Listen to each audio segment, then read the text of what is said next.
Yo, yo, yo, what up, party animals? Welcome to Off the Edge. I got Javon here, of course, hanging out. And we're going to have Sharif on tonight. And it looks like he's here. Yo, dude, what up? What's going on, dude? Sharif, the first guy I'm going to hug in Atlanta. Yeah, dude, I can't wait. They're going to be carrying me around like a koala bear for the first 15 minutes. That's what Maddie did. He It's just all carried me good. around like he was like the marsupial, and I just kind of hung out on his back because I got tired of walking around. And I was like, Maddie, can I ride? He was like, sure, man. I'm down, man. I'm so down. Good to see you, buddy. Good to see Man, everybody.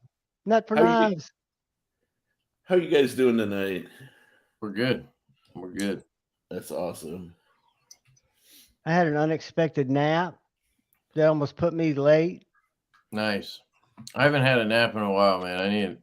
I always think about it. Whenever I get up early with my kid, I'm like, oh, I'm taking a nap when she does. But then it's like, that's the only time I have to do anything. So that's a fantasy that'll make it that much better when she's 17, 15, and you can actually take those naps. Right. Maybe. It makes us age gracefully. Then I just won't get up early. You know? Yeah, you will. Dude, I get up at 5 to 5:30 every morning like clockwork. And they say that's an old man thing. And I don't feel like an old man because I still skate and do a lot of young man shit. But I wake up early as fuck. And it's not uncommon for me to fall back asleep on the couch watching YouTube videos at about 6 o'clock to where I have to scramble to get to work on time. Dude, I feel you. I wake up usually good for you, Stevie. Around 7 or so, and then I'll even doze off while I'm having my morning coffee at the counter, just like sitting there. I think I have narcolepsy, a little bit of it, like a little ambition for those German speakers out there. Ambition of narcolepsy. Ambition. Yeah, you don't have to pronounce the Hey, I came from the South, man. Ambition. Yeah, it's a southern German dialect. That's true, yeah. I heard my mother and grandmother speak it. They've got dialects over there too. They've got about 4 or 5 dialects over there. Some of them are indiscernible. No, the ones down south are really hard to understand. I'm from up north, so it's very clean. Byron Kennedy, my mother had a very hard time understanding some of her friends from up north because they, as she said, pronounce the words the way that I studied it in college. And it was the worst class I ever took in college. I made 2 Ds and was lucky to get out of Auburn with that shit. I should have taken Spanish. I don't know what I was thinking. Yeah, what up, Byron? Hard, dude. So we tried something tonight. So StreamYard lets your guests stream on their channels too if they want. So like you could do it right now, Sharif, if you have an account or if you want to set one up, you just go. There's a little thing where you can link your channel and then it'll broadcast to your channel. So we set that up where Javon has it on his channel right now. This is simply a test, not because I wanted to drive traffic to the channel. No, it was my idea. It was my idea because I figure we're both on the show. We might as well, he might as well get some people over. I don't know.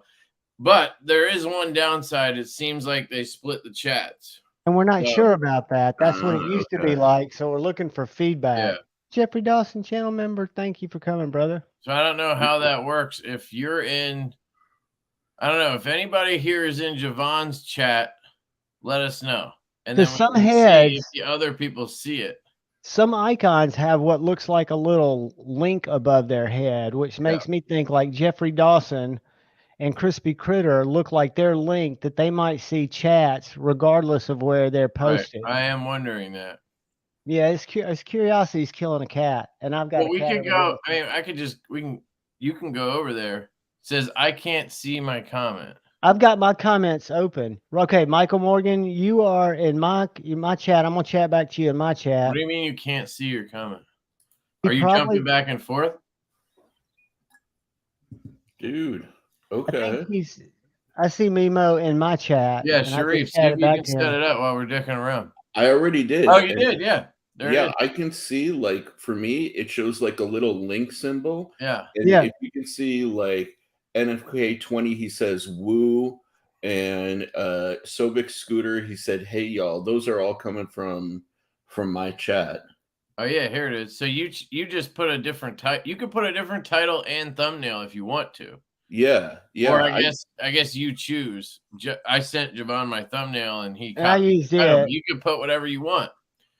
I don't know. I think it's kind of cool because I guess it's meant for like bigger, platform type stuff where maybe the chat isn't having a conversation, but it's kind of cool because if you come on somebody's live, you can kind of helps you out a little bit too. I'm guessing you get views out of it or something. I don't know. It would be great for a business meeting, right? I mean, if you were going to use this, still come to me, I think, but sure they should. The other stuff might, I don't know. You might pick up members or who knows how that works. Dude, that's super I can see it for a business meeting. If you had 3 businesses that you needed to bring together and have some kind of, like a WebEx meeting. Yeah, why not use this platform? It would work very well. Yeah. I don't know how secure it is. Don't really care about that, but So yeah, right. But what's weird is YouTube is so big about it. At least the only time I get it is I get this newsletter, I guess, that I signed up for about collaboration and how to make YouTube better. And they preach collaboration so much. I really think, Kevin, if we looked into YouTube's and the YouTube recording features, I think they've evolved. If you want to look at it next time, we can see what's. Well, let me research it. I could do my live on YouTube without needing this, fine. But I like that you can bring up comments. You can. I can set the music because I usually set music at 12. And StreamYard's easy. It just works. It's not. I don't know.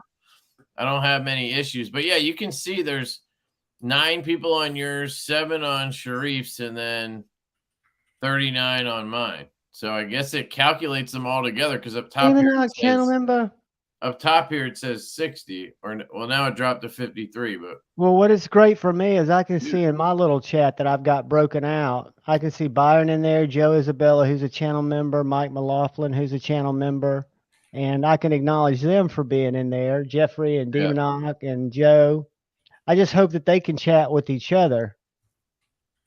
Yeah, I don't know how that works. I hope Sobex can chat with and Sobex doesn't have the little Scotty doesn't have the paperclip over his head, and Sharif doesn't either. Yeah. Although I do wonder if, let's say, somebody in Javon's chat, if you drop a super chat, that would go to you, right? No, I think it goes to you because would I be able to pull it up? I would think so because when I hooked up, there was I think it would go to you, dude, because it's your channel. I mean, well, I don't think so because the link. Somebody drop some coin up in here. No, don't drop any. Don't drop. No need to drop coin. Crispy. And what I did is I shared the thumbnail that Lefty sent me. I could have put up my own thumbnail, but I think that's when I tried to do that, did it let you put up your thumbnail? His own title. Yeah, dude, this is awesome. You're gonna have to show me how you did this because, it's just an option for me. I think it's in the $50 program. Yeah, it might be. Okay, so here's a test. Mike Lefton just tested it. So it has the little symbol. Thank you, Mike. Wherever that went. I'm guessing it goes to you. But I'll PayPal it to you. I don't know how that would work. Yeah, if I scroll up, I don't see a super chat on my chat. So I don't really either. If I scroll to the top, I'm looking at the top chat. Let's look at live chat. But I see something else I have this. Thank you, dude. Appreciate that. That's Nut for Knives. Thanks, Nut for Knives. And thank you. I don't know. Either way, it's good, right? Absolutely. Mike McLaughlin. I see it in my chat. All you got to do is go to YouTube, go to monetization, and see where that super chat falls. Stevie, I just saw that show up. Dude, thank you, brother. That was to me. And I can pull it up. I'll buy you a beer of your flavor or a boomer. Yeah. So that's another good way to do this. If you have multiple people on the chat that have channels, if the user experience is right, support the person you really want to, or whatever, Thank you, Jeffrey. Yeah, y'all have tested and proven it. Yeah. Now go back just- to my channel and drop some more coin. Now, the only limitation I want to make sure y'all aren't having where y'all can chat with each other. So everybody that we're seeing that y'all are able to chat with. So people in Sharif's room, I think y'all are. I think I'm watching y'all cross chat, cross populate. Yeah, nobody's Luke chatting in in my Texas, room right can you now. see Crispy Critter? And I enjoyed I your don't stream know if today, they- buddy. I creeped. I didn't communicate because I was kind of in and out of sleep on the couch. Right. But I enjoyed listening to you and Z-Man. Yeah, Mike. It only shows there, and then it shows in our, like, the three of us can see a stream of comments that has everything in it. Yeah. So I can pull up those super chats. Like this one was in Javon's too, and I can pull it up, and and Mike McLaughlin. we can acknowledge it that And- way. So and it Steve. works. Yeah, because I've got my Oh little shit! chat Did you pulled see up. that new tab that says instead of live chat, you have starred now? Yeah, what's that? Yeah. So it pulls up anything starred. It's like super chats and shit like that. Hey man, Sharif So channel. if you're Metal Complex, you could just have this up. You'd be good to go. And those would be the only people you needed to talk to. Yeah. I want all comments. There we go. Hey man, with the Sharif. And so what's the difference in super comments chat. and live comments? That's the only thing it doesn't do is tell you whose channel it was on. It does under starred. Under starred, it shows me, hey man, donated $5 to Sharif's channel. Where? Right at the bottom. For some reason, maybe he put that in the test. Okay. That was his super chat, was Sharif channel. Dude. Or are you seeing something I feel like else? I could ring something. Y'all are awesome. No, I'm seeing the exact same thing. I just thought that was a designation, not somebody typing something. Crewwear, thanks, dude. Yeah, you guys need your own ball sacks. Where's my ball sack? I have a little app that I was using. I didn't bring my phone over here. I'll be right back. Where's my ball sack at? There it is. It was tucked away. I had my ball sack tucked away. Thank you, Crewwear. I'll run through these real quick for everybody. Thank you, Mike McLaughlin. Thank you, James. Thank you, Stevie. We'll get you some pickles to say thank you. And I'll get y'all some sounds. Thank you. Hey man, thank you. Crewwear, thank you. And James again, thank you, dude. And LCAP coming in, thank you. Love you. Appreciate all you guys. Thank you. Stevie inspired me to get this out, but I'm watching an ad right now because I didn't pay for it. You can have it auto star super chats. You can turn that on or off. That's pretty cool. And it tells you how many there are, so you could, you can kind of keep track. I don't know. That's the hardest thing about talking with multiple people. I really liked last night's live stream that I did because I didn't have a guest until very late, and then I had a couple. But dude, Jason Grant bought a bunch of $5 blank or 5-inch blanks in S35VN and tool steel. He's making little chickadee sized J cals, except they've got the J cal grip. Dude, they're sick. Dude, what up, Mary Ellen? How are you? Mary Ellen. Hate walking into a room and get sacked waving in your face. Yes. Ian. Thanks, dude. What are we testing? Thank you, brother. You won. You won the contest. You put it in the right bucket. We were just curious if it was going in buckets. Yeah. Dude, we didn't know how we would be able to chat, if y'all would be able to chat with each other. So how this works. This is a new feature on. I'll let Kevin explain it. He's much smarter than me. If you're after super chats, this is a terrible idea. Don't tell anybody about this because you're gonna lose them all. They're all gonna go to your guests. But if you don't live off super chats, then this is awesome, dude. I just love getting together with you guys. I think it's a good way to. Because sometimes you have people on, like you have a smaller channel, say, that comes onto a huge channel to do a live stream. Like, like Big Red does those. I don't know if he does them anymore, but he does those channel chats or whatever.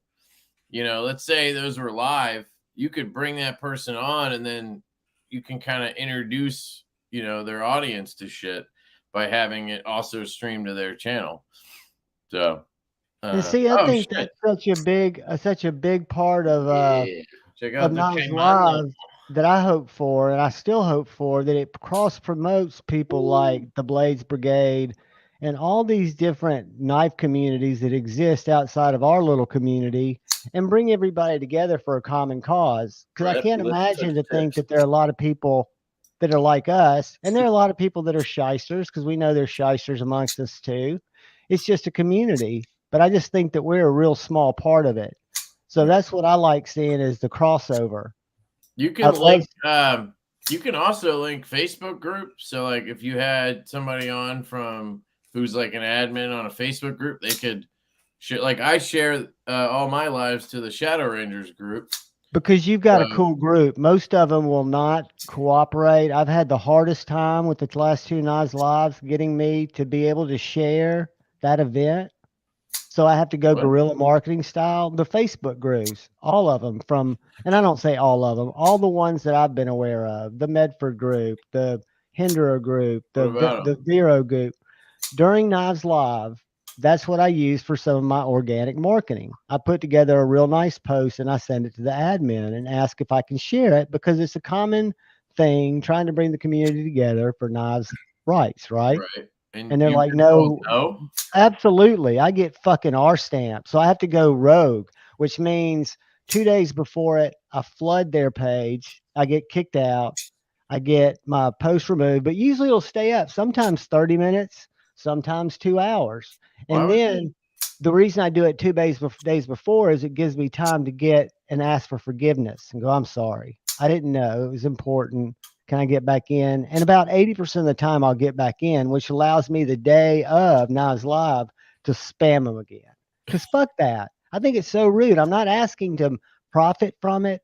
I just want to use your audience because they might enjoy coming to YouTube. They might not know that there's a community. But why the fuck would Vero care about? Vero probably is one that didn't, but I'm just saying, literally like, donated to it. Well, he probably didn't, but I'm just saying, I'm trying to give you a blanket observation of my experience with YouTube groups. Fuck those. Like, don't even bother advertising in those groups. Well, we get people from there because even on the ones I get banned on in my Facebook, which I never go to, people thank me. Thank you for making me aware of this. I never knew that there was. I mean, we bring new people in the community through Knives Rights, Knives Live, which I think is the coolest thing about it. Yeah. Ed Harrison, I hope you're feeling better, brother. I hope they're finding out what's making you cough. Fight over it. Love y'all. Nice, dude. Can't wait to see you, buddy. Getting over what? Feeling better by then. Huh? You didn't need to do that, Ed. What happened? Really? Thank you, Ed. Ed's still getting over the COVID. Fuck, man. One of you guys is waving your ball sack around. This is my first time I've done live on my channel. I wasn't prepared. I need like sound. There you go. Thingy, something. I downloaded the little app. Here, I'll do it for you. Old Eddie will do that to you. He comes in hot. Damn, Ed, thank you. You didn't need to do that, really, bro. Can y'all hear that, or is my mic cutting it off? Why did I just get a confirmation receipt for $1,000 super chat for Knives Fast?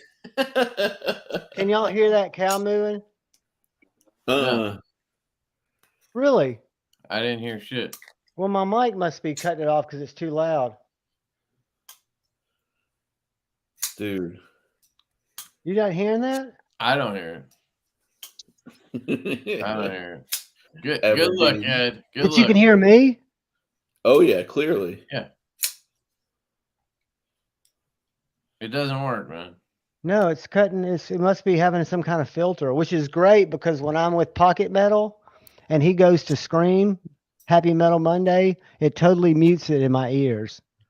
Nice. I don't hear any of it. That's pretty good. So what are you guys carrying today? Let's touch tips, brother. Dude, those are nice. Those are so pretty. Oh, you want to do it like this? Yeah, there we go. Well done, Sharif. Touch tips. I went all Countess Anne today and carried my Zeba S5 Odin with the Jason Knight blade. Dude, this is the most amazing knife. It turned out to be a grail that I never knew I wanted. And I'm so glad I have. Look at the inside where this backspacer is. That's so gangster, dude.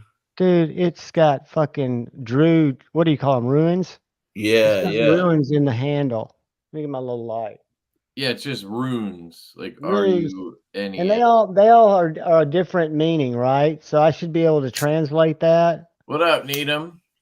Chris Henkel, what's Can going you see on? those in Randy, he hit 600 again, you said? Sick, dude. Congrats.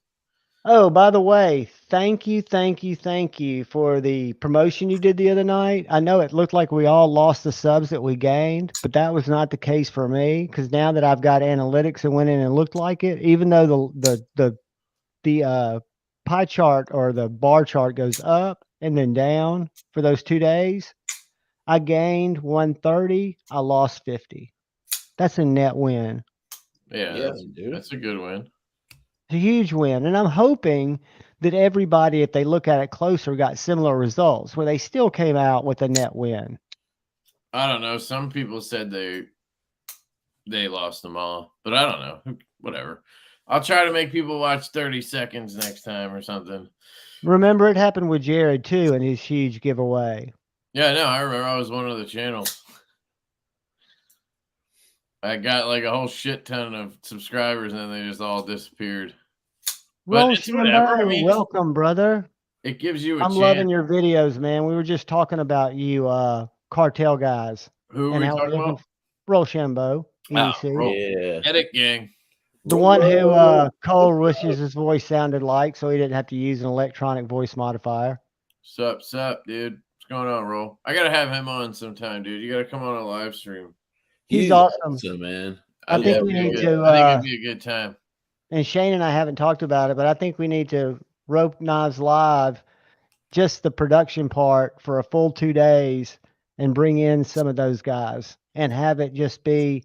And Shane said, well, we should cut out the late night stuff. I'll do all the 3 o'clock to 6 o'clock, both nights. I love that, just to give people a place to go. I think we have enough channels. The 24 hours is awesome. That's like the essence of Knives Live. Yeah. So you think 48 is overkill? 48 hours, that's great. I would love 48 hours. We have enough channels, I think, at this point to pull off 48 hours. Oh, like, yeah. I'll do 2 if I have to. I don't care. I would too, and I do all the late night shifts. I mean, I could easily do 5 hours hands down. It wouldn't be a problem. So, like, I just think it's so much fun. It's such a great weekend. I look forward to it every year. Yeah. What is up, brand new American? This thing just like slap out. It sounds sick. Yeah. Is that the new Luft? No, this is the Kaimano. Oh, the Kaimano. Do you know what this is? Yes, that's Sharif's knife. The first Manganas steel knife. I'm exactly aware of it. But the way you flicked it, I thought it might have been. Yeah, no, it wasn't on camera. It wasn't on camera. Dude, I was admiring this beautiful about this knife earlier. Thank you, man. What's the blade length on this? 3.7 inches. All right, so here's something I was talking about in my unboxing / overview. I have this knife. You love this brand, Vosteed. I got this. Oh yeah, my favorites. This is not the to interrupt Gator. you, but are you gonna enter that in the tactical competition at Blade Show? You should, Sharif. You know what? Yeah. Can you do that? It costs you nothing. Yes, I think new makers or any maker, you can enter your knife. Yeah, but I think you have to have a table, I think. Do you? I mean, it makes sense. Do you? But maybe not. I don't know. I think it'd be worth asking. I I didn't mean to interrupt you. Show that big ass gator again. I love that thing. So what I was saying is these have the exact same blade length. The handle's obviously longer on the Gator because of I don't know why. You can put 2 hands on it. But this feels like a giant fucking knife that's just too big for my taste. Yeah. This feels like a normal just EDC knife that I would carry. So it's just kind of interesting to see the same blade length in 2 knives, and one feels stupidly big and one feel completely normal. Like, I wouldn't have guessed that this blade was any bigger than like a relative or something like that, you know? Yeah. That comes to, I think it's not much bigger, but it's got some extra on it. Yeah. Probably Do a you quarter think of an inch. that has a lot to do with the refinement of the handle, of how it feels in the hand and in the pocket? It has a lot to do with giving a shit, because if you look at the amount of handle that is left over Yeah. after this blade, I don't understand that. And I just noticed that. Like I was saying it's big when I unboxed it, but I just noticed I didn't look at that down here, and I should have, because that's something that bothers me on knives, when there's literally a quarter inch of knife or handle after the blade tip. Like why? Exactly. That Rochambeau, annoys that me. makes me jealous, but I'm so glad it didn't come to me because I could not stop with just one. He got his first Jack Wolf and he gets it now. I don't know if Ah, the three of them can see all the comments or not. Yeah, we can see them all. thank you, Stevie. We can also ignore them all. No, we're not trying to ignore them all. I I'm promise you that. joking. I'm joking. Which one Greg, you how have are in, you, Roll? buddy? Which one you have in? Jack Wolfs are the shit, dude. I'm Mary rocking Ellen wants to the know when the Kaimano is available. feel good. And I said it Kaimano. wrong, Sharif. Kaimano. Kamano. Can Yeah. you give the background on the name and then maybe when it's available and all that kind of shit? Yeah. So the name comes from the caiman crocodile because of the blade shape. I was like looking at it one day and I was like, if you The kind of gator? do like this, it looks like a caiman crocodile kind of like on the water, you I know know? what you're talking about now. Cayman crocodile is that like long ass snouted one. Not super long. It's a Those smaller I know one. the one you're talking about. This one they tend to be like smaller, almost like baby crocodiles. Right, but they have kind of long snouts, right? Narrower, I think is what he's Narrower. Oh saying. yeah, Yeah, okay, narrower. yeah. And Why Yeah. don't they're I just very I'll ferocious. pull one up while you talk about it. Yeah. And so like I tend to use like Italian for all of my knives just because whatever, it's fun, and it sounds different. So that's where Kaimano came from. And the plan right now is to launch these at the end of the month, you know, and to basically like around Blade Show time to have them live on the website for pre-order. And if everything goes well and I hit my requirement to order them, it should only take 60 to 80 days to deliver them from pre-order. So Okay. And it has gone through several, or at least a couple of your crosshairs and oh yeah. refinements and upgrades, Yeah. which Right I now, think every knife should. I think that could have saved thank one of you. our favorite makers who's had an issue or two lately. A lot of Oh it, my. a lot of problems. Yeah. Wait, Just who? just somebody, a maker who didn't send out prototypes and didn't do any tweaks and give Leon. feedback. Yeah. You guys don't have to. We don't No, beat I'm around just the bush here. this is the new Javon. I'm not talking bad about anybody. I'm going to practice what I preach, and I'll debate anybody, and I'll hate no one. Well, you're It's not even on hating my just shirt. by saying the op. I mean, you're saying No, the truth. but people, and I realize that there are people that most people should not pay attention to, but I do. I don't want to trigger anybody, and I know that people get triggered from shit I say because it's not expected to come out of me. Is there a button to kick somebody out of here? Because somebody's smoking something. Well, he is smoking something. What am I talking about? Leon, nah, Stevie said. Thanks, Stevie, we'll Brian. go talk I to got a him haircut. together at Blade Show, buddy. Cut my own hair, actually. Randy's, Wes's. Can you see that, Kev? Yes, I can see it. We're on our end. We can see here, guys. I'll just show you what we see, so then you guys know what's the deals. What's the deal is? It's gonna do that mirror thing, but you can see over here. Here's all the chats. The ones you see with these little symbols, those are the ones from Sharif or Javon's channel, but we still see them all. Mm-hmm. And then we have a tab right here for starred, and that'll show you all the super chats and whatnot that have come through.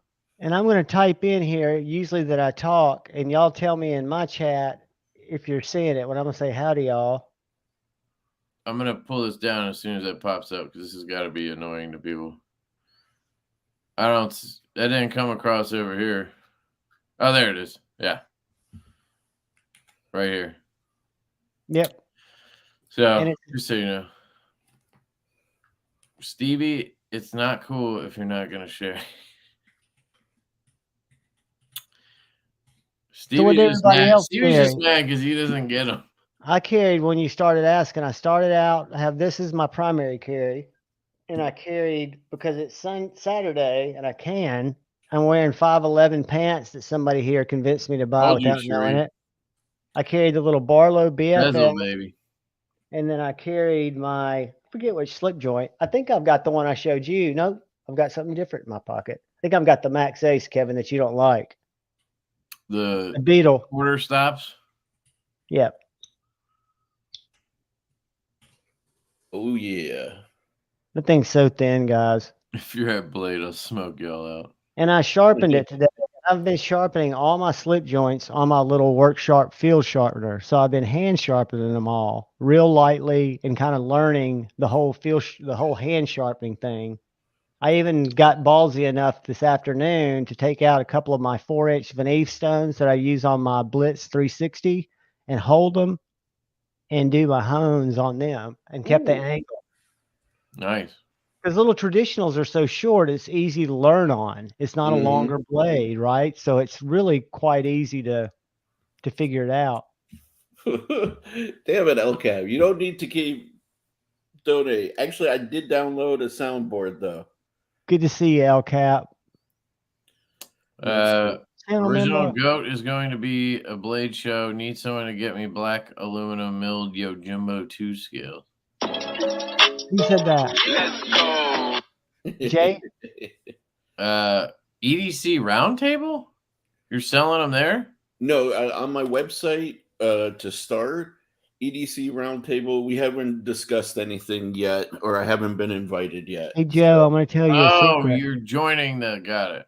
Oh, no, I haven't been invited.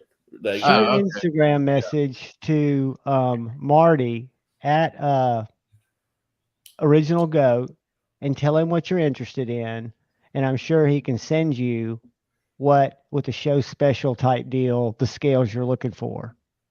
I don't know Marty's last name, but I know he's on Knife Eclectic on Instagram. So go to Instagram. I think it's something I can't pronounce. Yeah. Super nice guy, and he'll take care of you, buddy. This is the other thing I was carrying today. Marty is the best, Mary Ellen. Dude, you posted the video of that thing, and I've been like, bro, I already got 2. Yeah. I don't need a 3rd, but you're tempting me, man. You're tempting me. They're so good. Here's my 80s camo carbon one. It looks so much better. It's just amp that knife up. Right. And then I got the burlap. Now, which one came from, what'd you say, Cutlery Corner? One's a special edition? Crane's Cutlery is the Zircuti. Yeah, gotcha. The Zircuti. You don't have that one there. I got the scales from Carbonized, but I got the knives. These 2. Shout out to Sharif. Wasn't it you? Yeah, dude. Tactical Elements. Yep. Tactical Elements, bro. That's where I got. And dude, I realized real quick the drop point is way better, dude. Dude, and I like the Tanto. That works out good because just for look. Yeah, if you want to buy one, dude, you can buy the Tanto. That's what I'm thinking. I'm gonna probably edge on it. See how much cash I have because I want to buzz first. But I do have another set of scales coming from Carbonized that are like purple carbo tie. They look sick. Oh. So I'm waiting on those, but I can always just keep those and then swap, you know. Yeah. Or if you wanted the 80s with the Tanto, maybe I'd do that. I love the 80s, but that purple and black is fucking sick. Let me ask you a question. I won't bring it up again. These are available now, by the way, guys. You go over to Crane's Cutlery. I think you can buy these. How much more are they than the regular ones? What? The quarter fiber. How much more are they than a micarta? So these are $285, I think. Right, the right under this 300. I think is like 4 something. Ooh. I'll go pull it up. I mean, Zircuti. And I know the camo carbon fiber. Well, that wasn't Zircuti, was it? What? What you just showed me. Yeah, no, that's Zircuti. Oh, it looked like a camo carbon fiber. Dude, no, it's legit. So here, I'll pull this up. It's been gonna have. It's a little heavier. It's a little heavier. Yeah, that makes sense though. It's titanium. $427. Woo. Yeah, it adds $150, which I think is fair. Yeah, It I'm not is. saying it's not fair. I'm just saying for And Javon's they blood, need to get I'd enjoy the a micrometers as photographer much. or something. Right? These are terrible pictures. I mean, I've been chatting with the guy there. Oh, there's no more. What is this? The Tanto? Yeah. These two are available though. The drop point's the one, guys. I'm telling you, if you had to pick one. Is the grind thicker on the Tanto than the drop point? Yeah, that's why. Little That's why bit, I don't yeah. like it, because it's just too thick for me. Rollo. And Kyle didn't thin it down enough for you? You will change your words when you get this in your hands, Rollo. The XOM. Sharif, I think it's sexy. Thank you, man. I appreciate Hey, have y'all that. seen the new Kunwu that looks very Evo-ish on the blade? Oh, the Padre, yeah. You don't seem excited. I'm just not excited by the lock that much. I've seen it. It's been around for like a couple months already, so. Yeah, I haven't seen it. I guess I don't pay attention to shit enough. It's not. But is Ben gonna have Jack Wolfs in Atlanta? Mm-hmm. Is he gonna have a few? Yeah, he has a booth. He's obviously planning to sell knives. Well, I knew. I didn't know if he was gonna be. I think he usually holds back like 20 of each for shows. Okay. I'm not positive, but I think he does. So if you're looking for a specific CF on a specific version, that might be a good spot to get it. The one I'm carrying today is the Limoncello Feel Good. This is the one with this Blade HQ sold out of that one first. I really want to check out Jack Wolf, because this is the last slip joint I bought. And this is the HSK Machine Works. Okay. Money. You should check out, dude, sign up for the pass around in the pass around group on Slack. Dude, I have one in there right now. Damn, man. See, I'm a little worried because like I don't want to sign up for anything new, because I'm going to be out of town the last 2 weeks of June. So like I don't want to take up somebody's spot. You just put a thing in the general. You say I'm going to be out of town. Okay. And then people know to skip you. Okay. Cool. Yeah, and then, dude, nobody's going to care if you have something for an extra couple weeks. Like, fair enough. Unless if it's like a prototype or something, I always tell people ahead of time, to move quickly. But anything else, I like to think people would take like 7 to 10 days. But if you go on vacation, that's not a problem. Okay. Just out of curiosity, and I'm not interested, but just do you guys reach out to manufacturers? How do you start one of your pass around groups to get people to donate knives? Are they donating to one person as kind of a head to the group? Wait, repeat that one more time. I'm sorry. Like if you're a pass around group and you started it or somebody started it, yeah. Do you just have that single contact point with different knife makers? And how does it go about where people do they learn about you and reach out to lend you knives? Or y'all asking for knives? So the group that I'm talking about is, I guess it's my group. It started because I get a lot of knives in, and I feel like when companies send me stuff, it's nice of them to send me shit for free, basically, for review. And I feel like it kind of just rewards. So you're sharing out your stuff that would be shared with your channel. You're making it available to your channel. Anything basically in that group is technically mine, I guess. That's super awesome. Just from a competitive standpoint, it doesn't seem to exist between channels. It seems more cooperative than competitive. I'm sure they're competitive people, but I just think that's awesome. Yeah. Here's the thing, Javon, like G-Ball and I were talking about this earlier. That's just the nature of Lefty, man. Like Lefty can afford all of this shit for himself. He doesn't have to set up any of this stuff. He doesn't have to share any of his knowledge, any of the stuff he gets, but he does that. And that's his time and effort is you can't put a price on what he's done for Knives Live for making it possible. I mean, literally. Dude, that's why nobody has a bad word to say about Lefty, man. Like we all appreciate you, brother. Well, and if they do, we squash it quick because it's unfounded. I mean, there's nothing. I mean, I think you've been shit on their knife or something. Too transparent. No, if you do, it comes from a place of what you're feeling at that point. I've had people like loan me a knife and then never talk to me again because I talk shit on it.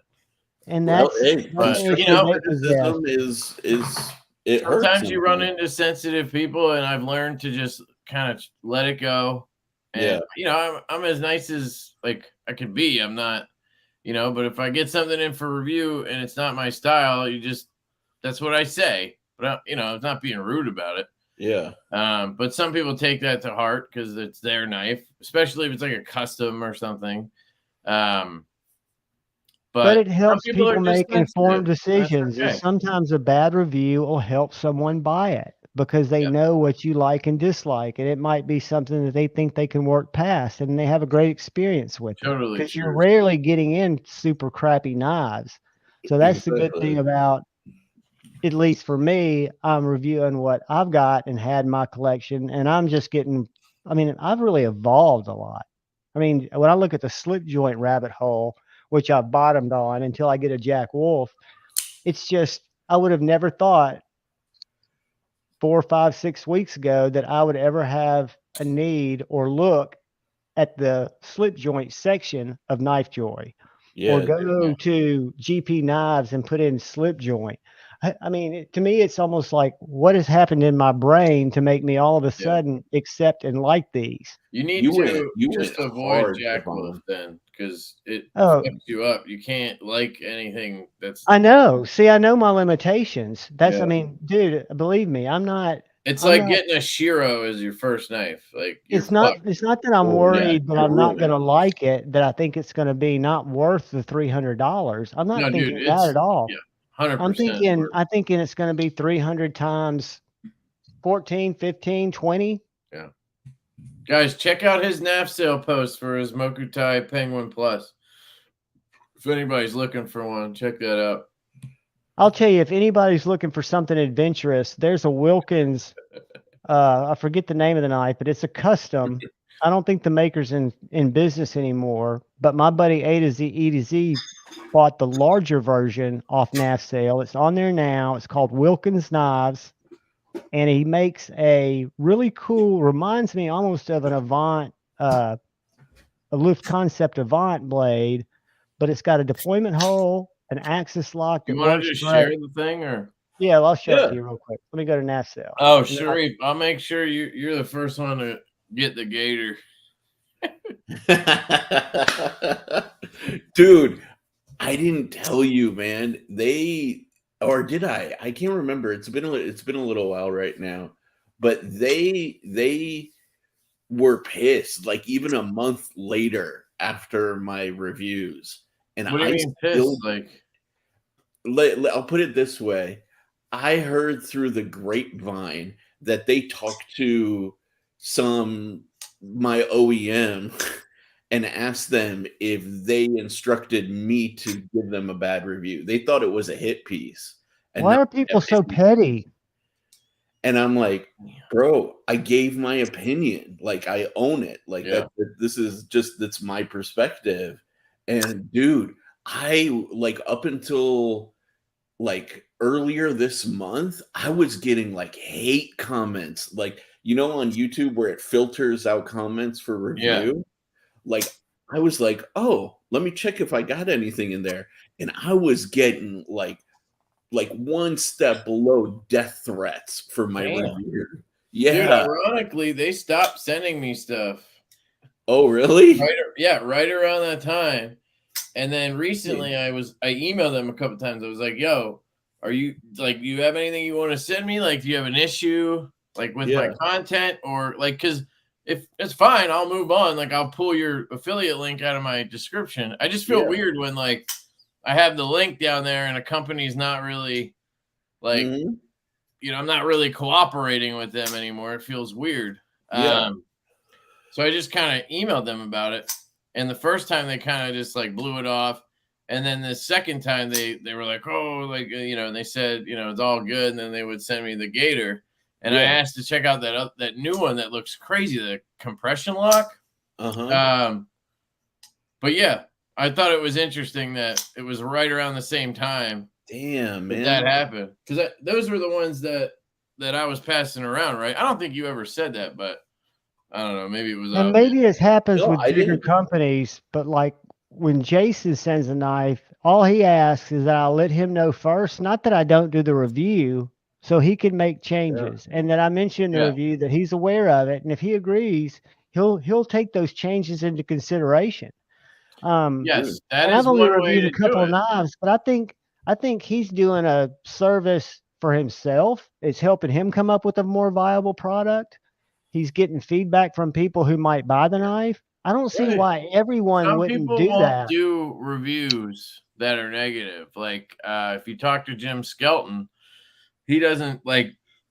If you send him the Kaimano, which in my video I said, dude, you have to send one of these to Jim. He would fucking love this knife, and he'd be a perfect dude to have review this. If you haven't talked to him already, I don't know your relationship, but do you talk to him at all? No, I've never had an opportunity. Can, if you want, I can show it to him and see if he's interested in checking. By it all out. means, Because he's a flipper guy, he's a tactical guy. I think he would love this thing. I think that's right up his alley. He was the first person I thought of when it came out of the box. Like, who would like this? But anyway, Jim, he's put it out there before. I'm not telling any secrets, but like, if you send him a knife like this, and he doesn't think it's ready for, I think he calls it prime time or something, then he'll make a video. He'll send it to you, and he'll just let you, to give you the critiques and whatever, instead of posting it and possibly doing damage to your, product. I respect that. Hey, that's just huge. That's doing something kind for someone, I think. Whether you take it or leave it. There's ways to do it where I wouldn't do that. I would post a video giving my take, good and bad, and I've learned over the years to be constructive about it now versus like early on, I was pretty brutal. And I've also learned to understand what is my preference and what is actually bad. I used to just everything, if it wasn't for me, but it was just I would just hammer it. Right. Yeah. Which isn't. And I think you've gotten a huge reality check in how the business works from the other side, making knives. I think that whether you want to say it influences you or not, I think you understand the challenges that most designer makers come into. So maybe you're more able to explain that, which is helpful to people who don't know. I mean, I think you've given a bigger glimpse into how the trade works between, at least to me, between American designers, American makers, and Chinese OEMs. And the fact that you're so transparent is a huge service to people who are thinking about getting into the business or thinking about not getting in the business or whatever, just to try to understand the reason you're prohibited from just jumping into US stuff all the time, right? Yeah. Right.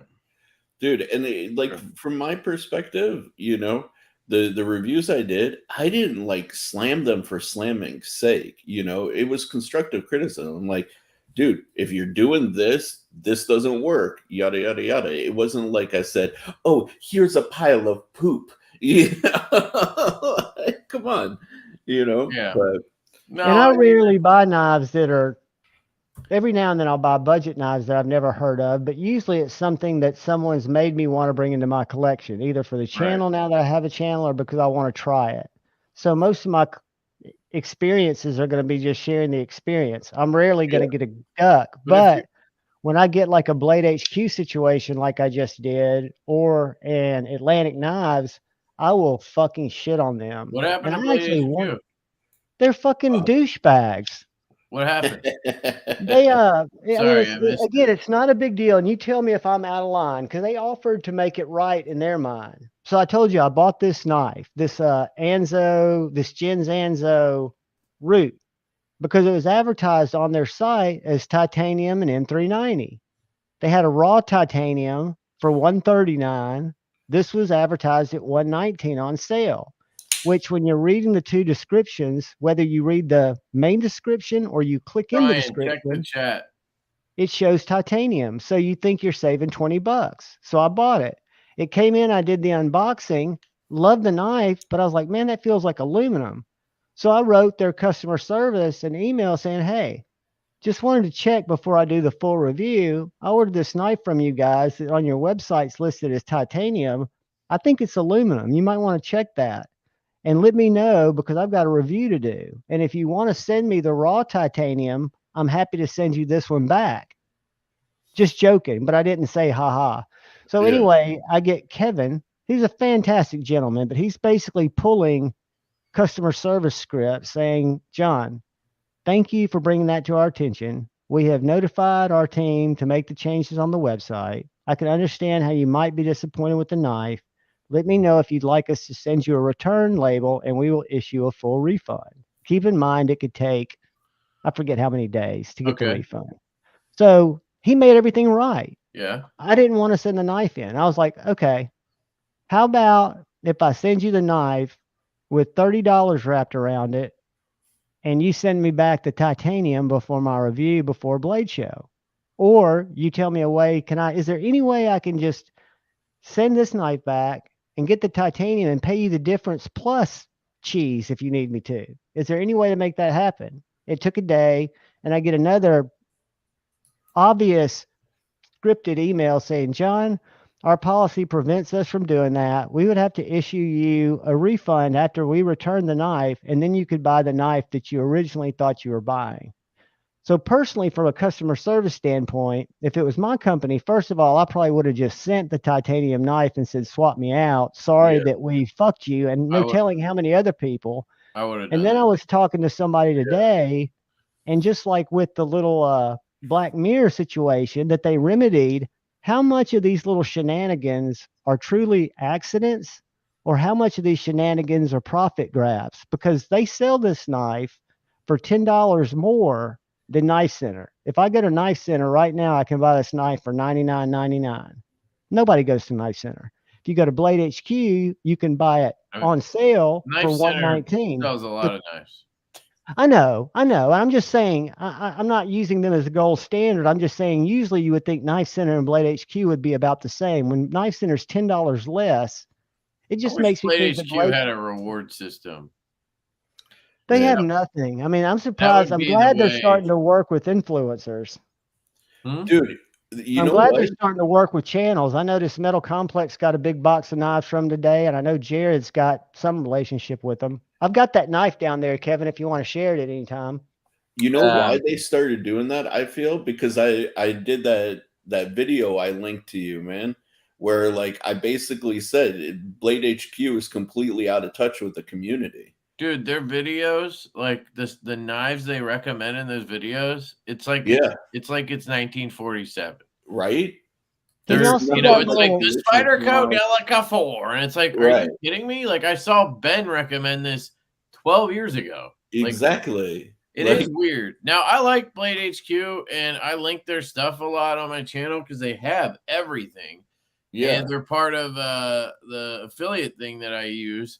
So it makes it easy to link stuff, and people want to be able to buy knives that you review. So it's nice to be able to actually link stuff. Where, back in the day, I used to just review stuff and I wouldn't have links to anything. Like a lot of times you couldn't even get the knife at all. Or it'd be on a site that I can't recommend because I don't know. I haven't bought from them or anything. Yeah. So like Blade HQ to me is, they got me like started. Walmart. They have everything, and it's not my first choice when shopping because I'd rather support a smaller company. Right. But if they have it and I want it, I'll buy it from Blade HQ. I have no problem buying from them. If they're the only one that has it. The response you got, sure. I think a smaller white glove treatment type company would have done that. And I know the limitations they feel. I know how hard it is to make sure this inventory is in stock and this inventory is not. So they've got to do a SKU swap somehow to make sure that they're online. But at the very least, they offered a refund, and I'm going to burn their ass.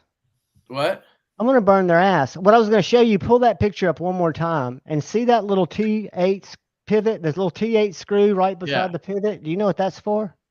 This? That little I don't know. Is this what is this? That's that Wilkins custom made in the USA. aluminum handle, axis style lock. But see where the back side of the pivot is? Yeah, the screws on the other I'm side. trying to think. Does that like adjust the tightness? Don't overthink it. No, it's very simple, but it's cool the way they did it. Oh, it's the lock for the pivot. Exactly. It's the way that they lock that pivot in so it doesn't rotate.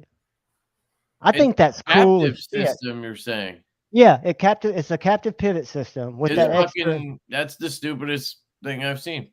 I think it's when you see it in person, dude, it doesn't look stupid. It's cool. It looks like you added a screw on your fucking pivot. Look at the other side of it. Here, look. How do I look at the other side? I'll show you the other side. Sorry, I was supposed No, to. I'm the one that's got control of it, and I'm not doing a good job. What is this knife again? This is the Wilkins Leaf Storm 9. Can you zoom in or something? Let me see that blade. That's pretty sick. But you could just go buy a Pony Stout. It looks kind of similar to. We probably copied this actually. No, you didn't. You probably never saw this. But for I have no idea who this is. If you go to Google My Business, it's this is a smaller version. No, it looks cool, dude. But that makes no sense to me. I would never like why just put a fucking D-shape. Just put a D-shaped pivot. Like, why are you blowing up putting a screw in there to make? I don't know. The interesting thing about this guy is his name is Michael. Later, Byron. Michael something, and he's from the USA, born and raised here, and he now lives in Germany. So all of his knives are made in Germany, even though he's a USA maker. But he's not made in USA guy. He's made in Germany guy. That's interesting. The Pony Stout is so good. Yeah, we know why they do it, Roll, but like, it's not endearing to the community. Exactly. Like they carry fucking Divo, dude. Like they have, but I think there's buzzes on their website right now, but you probably won't see that in a video or anything. Dude. And part of that is because they don't have 400,000 of them. You know, like they did show the Stout when they had those. They'll show like, that. No, they don't. It'd be cool if they were like, hey, check out this new brand. Like we've been carrying some of their stuff. Like, you know, they have especially when they sold out most of them. They've only got 2 colorways left, right? Yeah, but like, I don't know. I just think could do. They have the opportunity to promote people like me. Dude, Lefty, I did literally a whole video about it. I know, dude. I just stole that from your video. I watched it.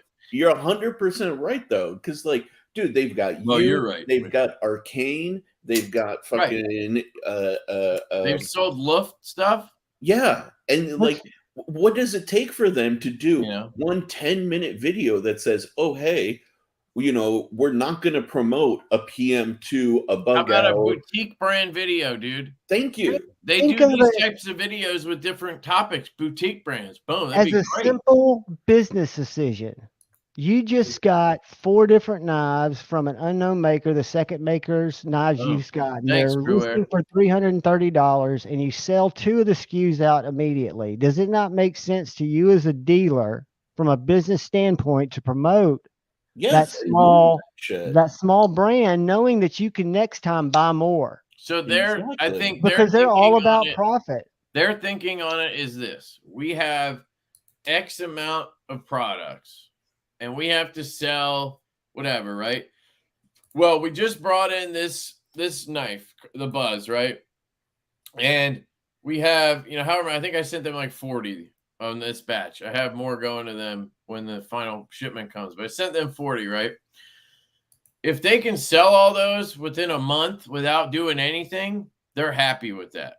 Right. Because they don't have to go out of the way and put energy and money into marketing something they can sell anyway, when they maybe need to put that into the PM2 because they have 80,000 of them on the shelves. Yeah. And that's kind of how, and this is the problem in general with big business, right? Yeah. Like you have the dude up in the CEO office going, yo, we got 400 grand into these PM2s. Exactly. And he's not going, oh, we spent 10 grand or whatever on fucking Divo. So it's like, they're not gonna, But if they had to, they would. If they had enough and it made sense and somebody down low was bugging them to do it, then maybe they would do it. I don't know. Dude. I think it's an interesting topic. I really, the reason I like Blade HQ is because when I got into the hobby, they were like the go-to YouTube channel to watch. They were fun. Ben was the shit. Zach was awesome. Kurt was cool. It was such a blast watching those guys, and I learned a lot from them getting into it. And that's why I just have this general likeness for Blade HQ. That's I will argue my this. reason, you know.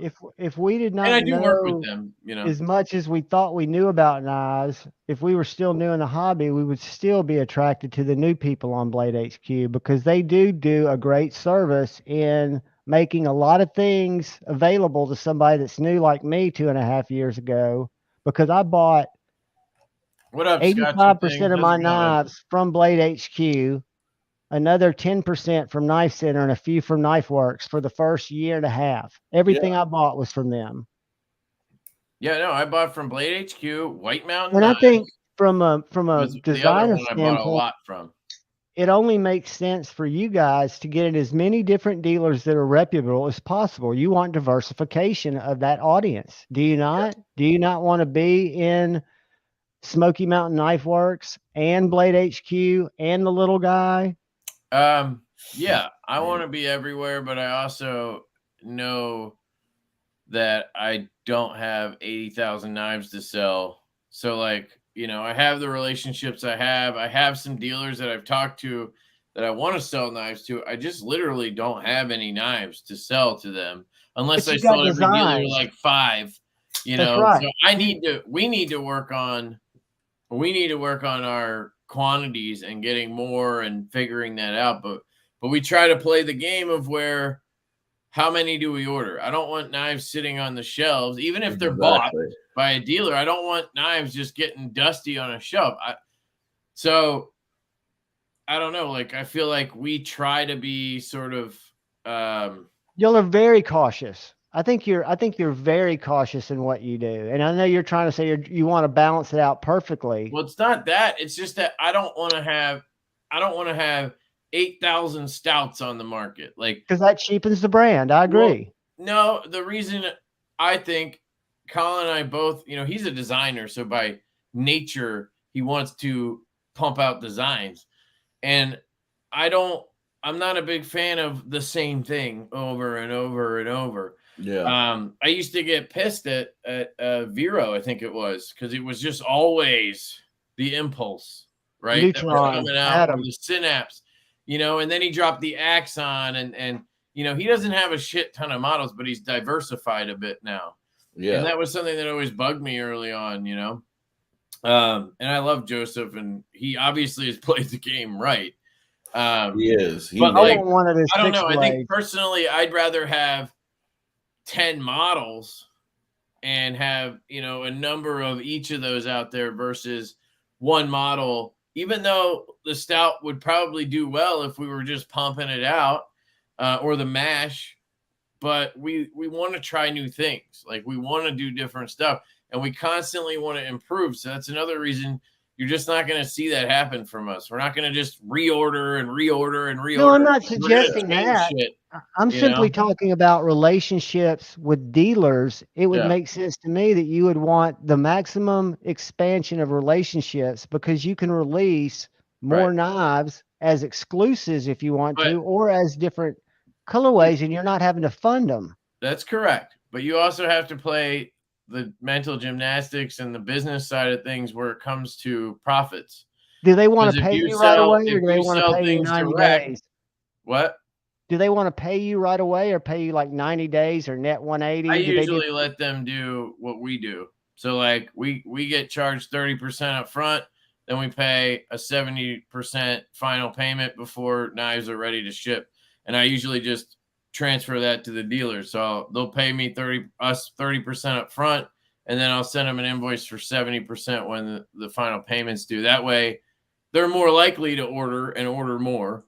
So if I don't make them pay up front, But you got to think about this, guys. This is literally asking dealers to do pre-orders. They don't want to do pre-orders. Aren't they used to doing that? Maybe, but I think definitely at the 30% type of thing, yeah. But if you ask the dealer to pay up front 100% for these things, I don't know, unless you're like Chavez where they know you're going to sell them and there's, thousands of them out there maybe. Yeah. But, trying to get in the door, it's just kind of, but part of it is the margins, dude. Like if you look at Jack Wolf, right? He plays that game. He has 30 dealers or whatever, and everything goes through them, right? But you have to sell more knives to get more money. Right. Yeah, because you're giving them wholesale prices. If you go like Vero or EDC, where you sell 95% of stuff direct, you're 100% better off. And you have to price things at a dealer price because in case you do sell to dealers, you have to have their 30% built in. So the ones you sell direct, you're making a good margin on. And an additional 30% of what the dealer would be selling it for. Right. That's why if I sell a knife to a dealer, we basically get the same thing they do. Like you get 30%, they get 30. Like you get that margin, they get that. Unless you want to sell your knives at $400, which I don't want to do. Like, when like the margins, we try to keep prices reasonable, and then the ones that we do sell direct, those help us more because we get a little bit more profit out of it. But we have to have that price, and we can't sell the ones direct for less because then we're shitting on our dealers. Right. So it's a real balance, and it comes down to how you want to play the game. You're in essence buying their audience. If I look at it as a true marketing standpoint, you're going for that lower margin by having the exposure to their customer base. Yeah. Right. You're not shipping everything direct. You're not. So I've kind of invented a new way of doing it. And we do these 50-50 partnerships with dealers. And we do exclusive models. So the Pony Stout, the Growler, the Mash, we did all those as the Lush we're doing. We do all those as 50-50 dealer. I call it the dealer partnership program. And basically they pay half, we pay half, and then we get half, they get half. So it's just 50 down the middle. And we design it. We work with the OEM, prototyping. We do all that shit. We market, obviously. And then the dealer also does marketing, but they QC. They ship individual knives. They take the heavy lifting off because we have full-time jobs. Like we taking the time, like the Buzz, that took a weekend out of my life that, you'll never get back. But I'm already working full-time doing all this other shit. And then trying to do that 6, 7, 10 times a year would be crazy. You know what I mean? How doing it a couple times is fine. How unrealistic if you sell the knives, if everything was even and you had a website, which you do, but that was set up to reach a similar audience or be visible to a similar audience, with that extra 30% or whatever you make when you sell direct, how many more knives would you have to sell to where you and Colin could focus exclusively on Divo and it makes sense for you to bring everything except for the small urban EDCs, the small exclusive you want to do with select dealers, but where you're mainly controlling that? Is that ever anything you want to do, or is that not part of the plan? What, to go full time? No, I know you're going to go full time eventually, to focus more on what's the downside of dealing direct. So when you deal direct, essentially you're making an additional 30% margin because you're not with the dealer. So have y'all thought about how many, if your website was on a more equal tier with Blade HQ, which we know it's not, you're not getting the same amount of traffic by any means, but if you were as visible, do you have any idea how many more knives you could, or how many less knives you would have to sell to make the same amount of money? Or if you sold the same amount, how much more y'all put in your pockets so you can go, I just don't even need this job, if we focus on our website and we focus on controlling our destiny with the help of outsiders by saying, Urban, I want you to have some of these nets, or I want you to have some of these, but you slow down on one knife and I'm not going to let you, I'm going to hold you're at the position, I think, to where you can demand more of the way you two envision it running down the road because you've proven yourself. So What we're trying to do going forward is sort of a 50-50 split of, like, with the nip, what we're going to do is have 2 dealers with exclusives, and then we're going to have 2 versions ourselves. So kind of where we do it both ways. We'll have dealers involved, and then we'll also have our own to sell. Right.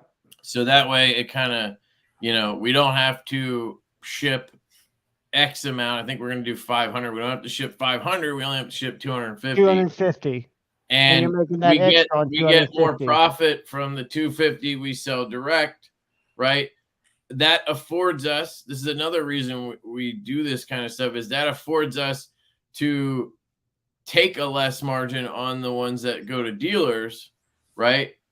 But it's a whole kind of thought about it, gymnastics, and it lets us lower the price to where, I don't want to sell the nip at $250. Like, you never have to. That's not what I mean? My point is just controlling the process. At 180, 175, 185 S90V fat carbon or S90V in titanium. I think that's a good price. $175 for those materials. We can do that because we can, sell some direct, sell some through dealers. Sure. Right. The dealers help us pad the numbers in terms of quantity. Right. Sure. It's a whole thing. Point is, I know it is. And it's a lot to think about. We choose to do multiple models versus large quantities of one model. If that's kind of the way we like to do things, at least right now. And we're evolving and learning, and neither of us are fucking business experts.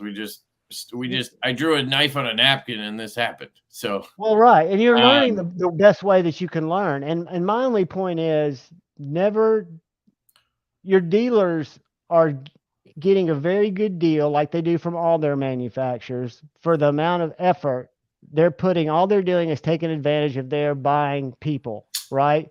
Whether you believe it or not, you're the one who's marketing Divo products.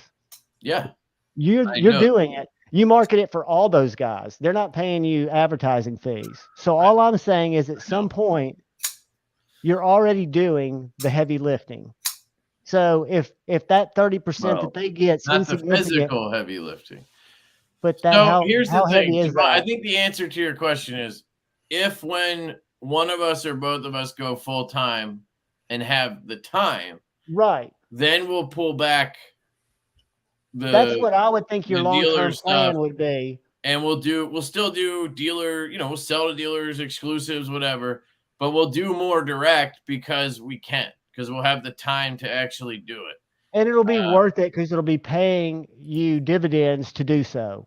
Right. Which we'll need. Sure. Absolutely. To put back in the business and to survive. Absolutely. I don't know if people realize, but right now, I don't even know if we could afford to pay one of us full time. Like, and you couldn't. You got to think about insurance for your family. You got to think about insurance for your family. I mean, there's all kinds of costs that you don't even think about when you think, oh man, it'd be great to have a knife company. Yeah, there's a lot. You'd be recycling. Like, what we do is take all the money and put it back in. That's why we're pumping out models left and right, because that money just goes right back into more Divo.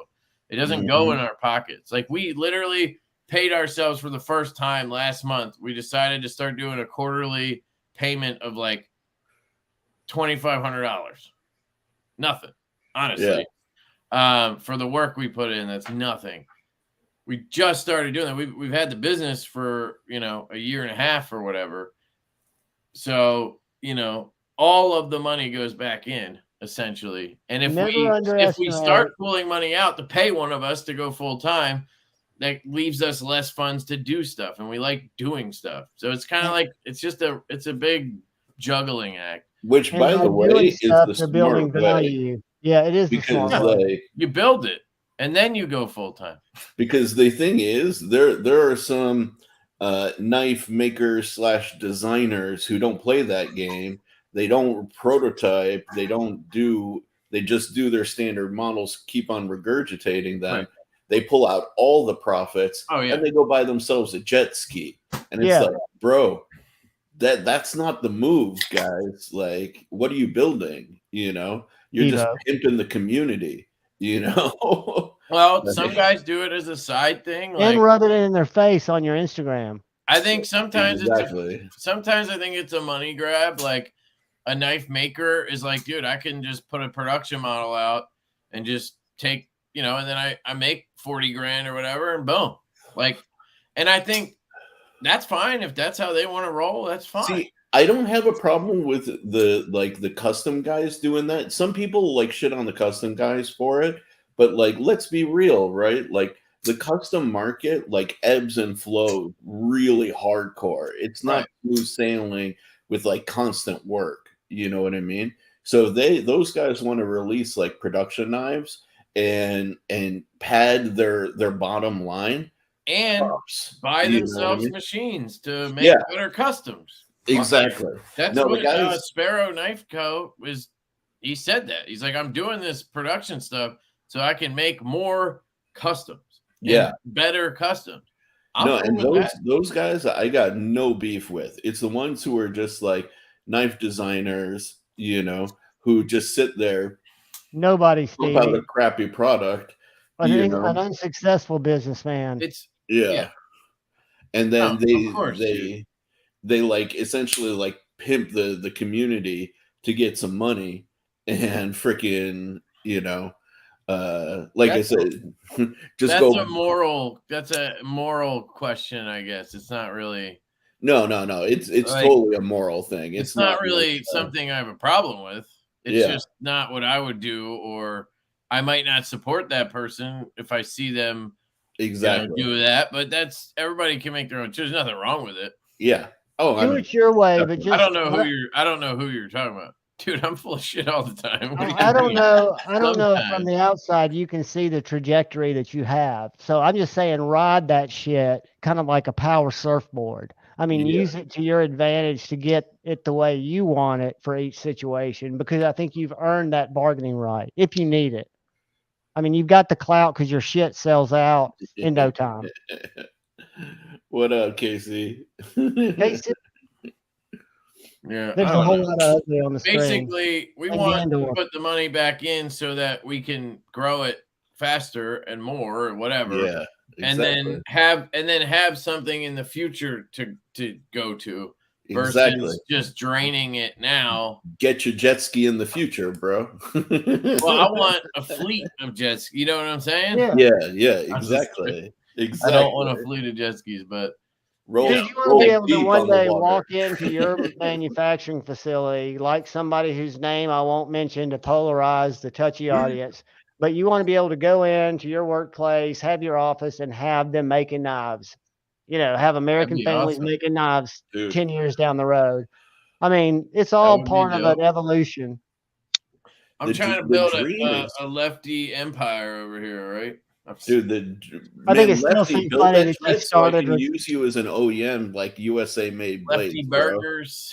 That's a whole nother niche you could find. I mean, I'm just telling you, once you start getting your equipment and a couple of people to run it, you're off to the races. And the only way you can do that is by investing in your company and have it be successful. Dude, all I want is this is literally all I want is to do knife stuff full time. Yeah. And I want to still be comfortable. Like, I live a decent life right now, but it's because I have, income from a full-time job, a channel, and Divo. Small income from those two, but at least it's more income. Mm-hmm. If I cut the cord on my full-time job right now, we'd be fine, but it would be tight. And I don't really want to do that. I want to be able to I just want to be able to pivot and still be, in a decent situation.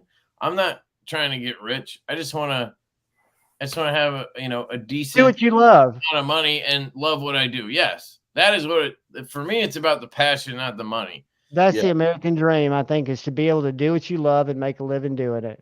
Yeah, exactly. When is that beautiful lush coming?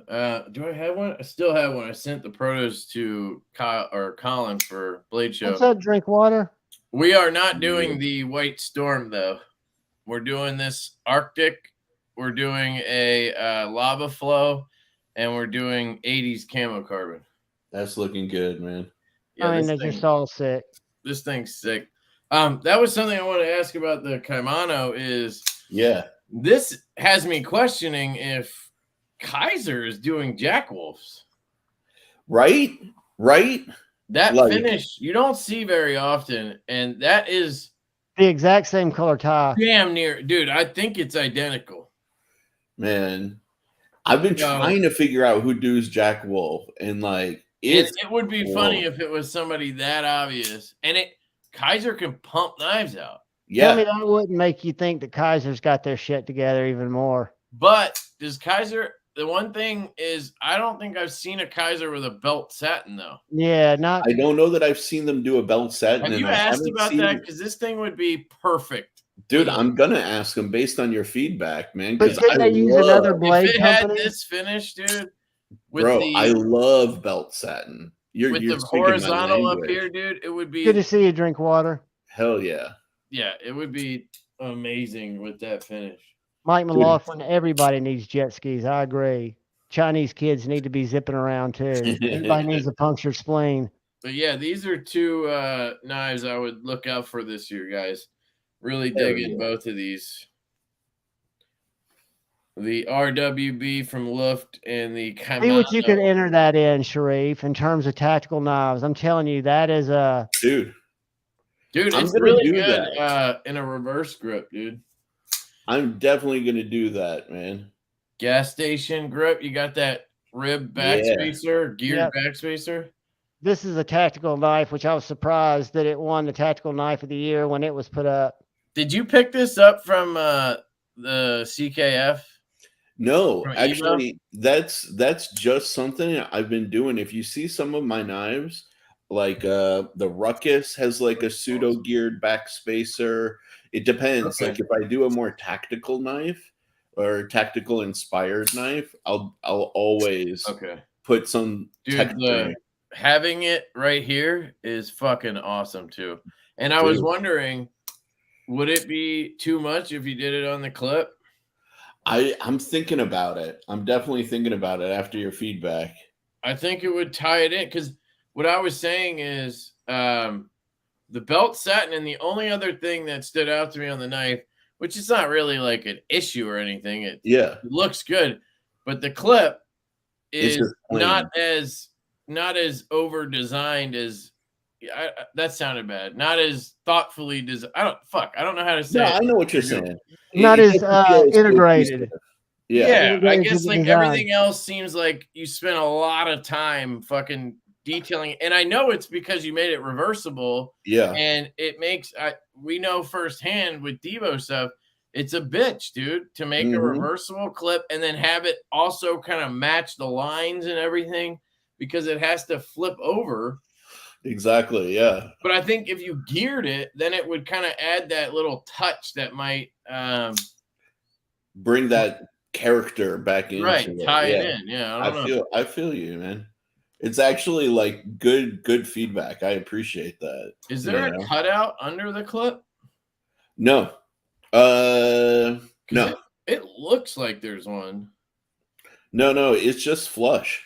It's completely flush. Yeah, well, they did a good job with it because it honestly looks like it's sunk in. Dude, yeah.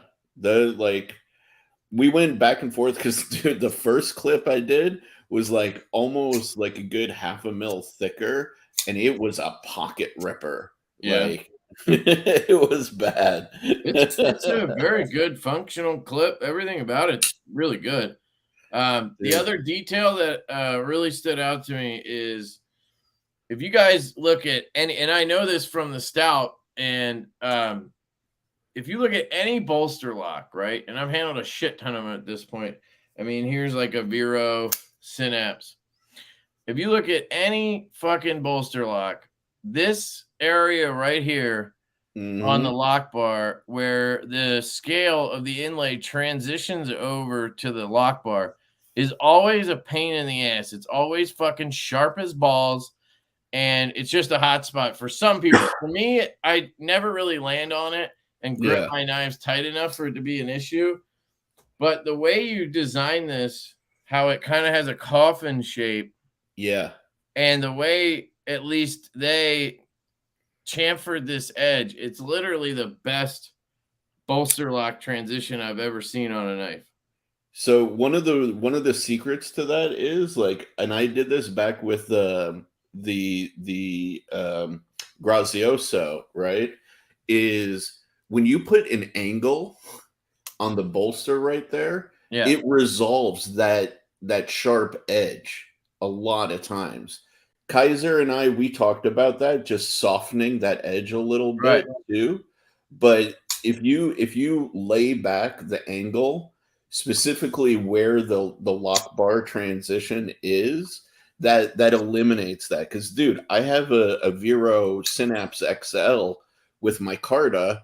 It's got that vertical line on it, and I've never felt my Carta feel sharp before, but I do with the Vero, which is like crazy. They all have it, dude. And I mean, the Stout has it, even the V2 has it, and you can ask an OEM to knock that corner down as much as you want, but it's still a fucking 90-degree corner. Like, but the way you dropped it off here, it just works. There's literally no sharpness at all. I've never felt a bolster like that. So thank you. Yeah, thank you. Fucking awesome. And then the landing pad on the back here is so good, dude. And the way it's not just, I don't know if you designed it this way or if it's just common sense, but did you design this as a landing pad for when you flip it? Yeah, and I'm actually even going to extend it just a little bit more for people with slightly bigger fingers. Yeah, mine drags a little past it, I guess. Yeah. But the thing I noticed is it is fucking ridiculously inviting when you put your thumb down right here. It's just amazingly comfortable, and it rides you right into that jimping. Exactly. Yeah. Exactly. That little relief right there, like the meat of your thumb just kind of subtly sinks into it, and it just makes it a little bit more comfortable, Yeah. They crushed these transitions too. Manny, that's Sharif's new knife. It's coming out from Manganas Steel. What's it called again, Sharif? I always forget names. The 63 dead shows. The what? In the title. The Kaimano. Kaimano. Yeah. It's like a little alligator. The only thing that I really want to do left to make it like perfectly comfortable is these like little interior edges here. I want to put like a slight chamfer on them, just so like if you really hard grip the knife is like death grip, you won't feel any like edge, And I think I saw that in your Shiro video. Yeah. Like if you look at Shiros, they do that. Yeah, dude. This thing's fucking awesome. Dude, I'm glad you like it, man. I really am. Like, are you sticking with the T6 on the clip screws?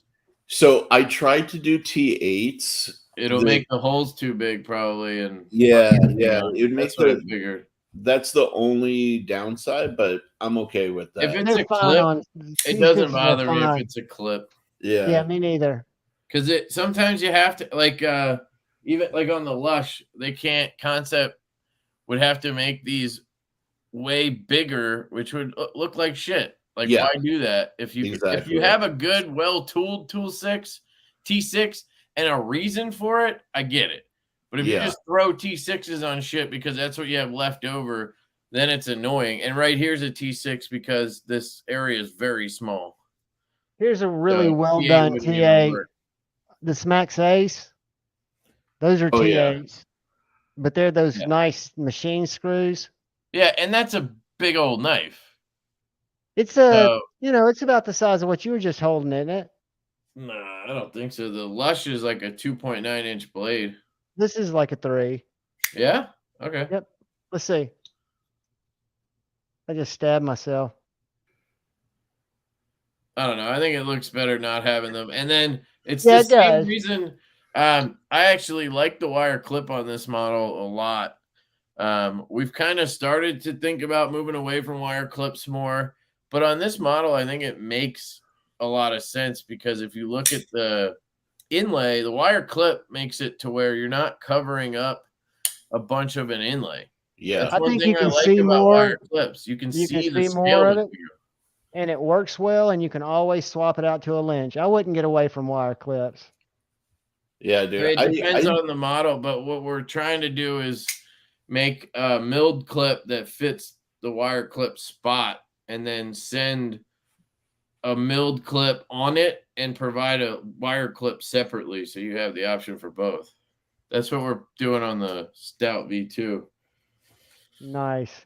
Yeah, we're prototyping it right now with Best Tech. Hopefully that works out. So then the knife should fit. It should come with a milled clip, fit a wire clip that's in the box, and then also fit Lynch and Rip's Garage Tech clips. So you have And like how any large option. is the regular Stout? 3.5-inch blade or 3.4? 3.3.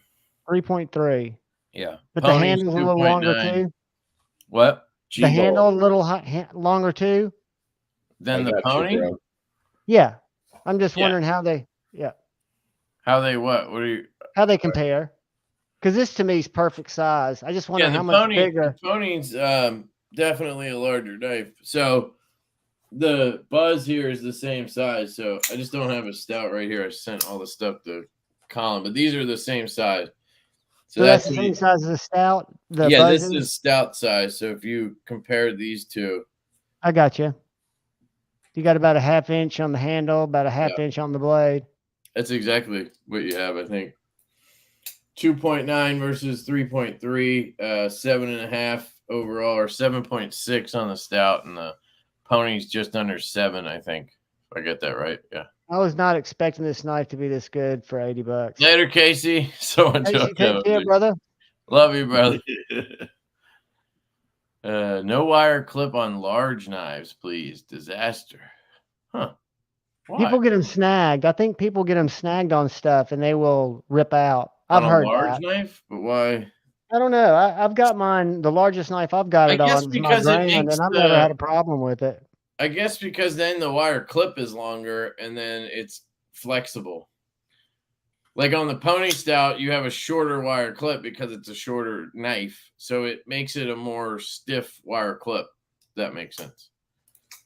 It does. Longer, it's going to be weaker. What if it was a Swiss Army knife, but rather than a blade layer, the clip came from a layer and it locked and you can fold it in when you don't want it? Okay. That'd be kind of cool on a Swiss Army knife, I guess. But I don't know how that would work. The larger knife has more leverage against the clip. Yeah. Howdy, Officer Knapp. What up, Divo? Kev, who's the Kaimano going to that you have? This isn't a pass around. Sharif just let me check this out. It's going back to him for Blade Show, I think. That's the plan, yeah. And then Neves and Skelton, I guess, are gonna be the next guys who get it. And then it'll go pass around. But I definitely want to have it in hand when I'm at Blade, so I can be like, "Yo, check out my knives," you know. No, you should 100% do that. And I brought it up in I think the unboxing, and then I did a Blade Show video today because somebody asked me to do a video talking about Blade Show and like what to expect and like any tips or whatever. I mentioned you'd be there with this, so people should find you. Thank you, Lefty, man. I appreciate you, brother. I was giving Cole down the road last year when he was loading up from where we were staying. I was like, dude, you're taking all that shit. I'm telling you, it's going to be a nightmare because he didn't get there until Friday afternoon. And his little weasel ass was able to pull it off. I mean, he had Kara working a lot, carrying his cords and shit, which I thought was kind of shitty. But he was able to get around and do it. But then, like, we'd get back, and instead of him hanging out, being able to, he'd be up in his room editing, which I think takes away all the fun of Blade Show. Yeah, I don't do any channel stuff for the show. I mean, I'm working basically, but even the year that I didn't have a table, it's fun. It's a vacation kind of. It's not. I'm using it as a network opportunity for my next job. There you go. We've got all my contact information. Got me some Canva cards. Yeah, we got some business cards too made up. That was the one mistake. I should have said that in the video. If any of you guys have a company, a knife company or anything, bring fucking business cards. That's the one thing. Dealers come by and you don't have it. I hand them like a sticker and I'm like, it's just DivoKnives.com. Like, it's not hard. Just, but they want a business card. Trust me. They've got to have something tangible. Yeah. I wish I had the little scanner on it. Now, I tried to convince Colin to do QR codes, and he's like, they're fucking dumb. Because your phone, you can take a picture of anything, and if it has DivoKnives.com, it'll pop up as a link anyway. Yeah, and you can save it as your contact. Yeah. iPhones will translate. Yeah, dude, you can, I don't know if you know this, Sharif, but you can take a picture of a package. Yeah. Or if somebody sends you a picture of the package, you can just tap down and track it. You don't even have to. I used to get the picture, because you know how some fucking people, you buy a knife off them, they send you the goddamn picture of the label instead of the tracking number. Yeah, yeah. I always got mad at people. I'm like, send me the fucking tracking number, not a picture of the label with the number on it. Now I got to write it down or type it in, but you can literally just hold down on the picture where the tracking number is, and it'll pop up and say track shipment. Dude, okay. Yeah, some fucking cell phone shit. Apparently, it's been around a while. Dang. Dude, my phone is like 6 years old, so I am out of the loop. I bet you it'll still work. It'll still work. Android, yeah. Yeah, it'll probably work. Apparently, they've had it for years or something. Dude, what's the point? Yes, I do. I got stickers, brother. Woo. My stickers went fast. Nice. He said, wow. I'm bringing like 300 of them. Yeah, it works, man. That shit's cool. That's been a thing for a while. I know, dude, but I learned it like last year. Dude, I am out of the loop, Dan. QR is only good if you're directing them to a really complicated website URL. Well, that's why I did it, because nobody's going to figure out how to spell Manganas. Yeah. But like I said, they could take a picture of the business card. If it has your website at the bottom, yeah. It'll work. All right. Sweet. I'm covered then. But QR code's fine. There's nothing wrong with it. Yeah. Colin was just weird about it when I tried to get him to do it. He's like, that shit's useless, I'm like, all right, damn it. Chill, bro. I've been wanting one of those. Have y'all seen them? I know you have on your Instagram feed, the dot cards, the business cards that are just a little electronic thing that you load everything into, and then you just touch it to somebody's phone. It's like an app, basically. Yeah. And you just have but it's browser based, so you don't have the user doesn't have to have an app to accept it. Yeah, I don't know. I'd rather have the business card. Yeah, I agree. Can we get stickers outside of Blade Show? Put some on your website, dude. Yeah. Put Okay. them up there for whatever you'd have to make to have it be worth it. I want to figure out, those nice like black packages. Let me see if I got one sitting around here. We talking about the little Ziploc things? Yeah. I get those on Amazon, dude. They're cheap. Oh, okay. Yeah, I use them. These ones. Yeah. I get those on Amazon. Dude, drop me the link, because I love these. So yeah, there's all different kinds, colors. I get different sizes. One's for patches, one's for stickers, one's for knife parts and shit. And I got a bundle of those little what's it called? KPL, those little cleaners. And I mean, these are like clones on Amazon, like 5,000 of them for $9. Yeah, you can get them for cheap there. I usually don't advertise that, but you can. No, I shouldn't have said anything, but yeah, I just was digging around. People should get them cheaper if they can. I just, stupid for me to mention that in a video where I'm holding up KPL shit. No, definitely not. Here you go, Sharif. So it's funny when you get them, you think like when you get them as a customer, you're like, you think you have to tear the thing. Yeah. But you don't. You could just open it like a Ziploc, which is what, the business does. Yeah. And you just fill them up. So here's like a million colors and Purple's sizes. Pretty hot too. I'm not going to lie. Yeah. And this is just one, brand, obviously. You can get whatever you want. There's a million, dude. They're all over Amazon. So okay, shit. Yeah, here, if anybody else is interested, I'll just put the link in the chat. Sweet. Thank you, dude. Yeah. I get those, and then I get these. I'll show you what else I get.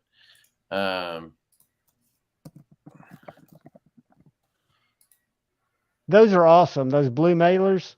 Yeah, so I get all different size ones, but I get the 8.5 by 12. That's what I send most stuff in. Then I have the big boys, and then the ones I send like the stickers and patches and stuff in are these 4x8 ones. So those little, you just get the right little baggie for the mailer, make sure the sizes work, and then you can put it in there. Oh, dude, and you just weigh them, and then you gotta get so here, I'll put all this shit in the chat so you, in case anybody's interested. Then the biggest thing you got to get if you're a business and you ship things is a label printer.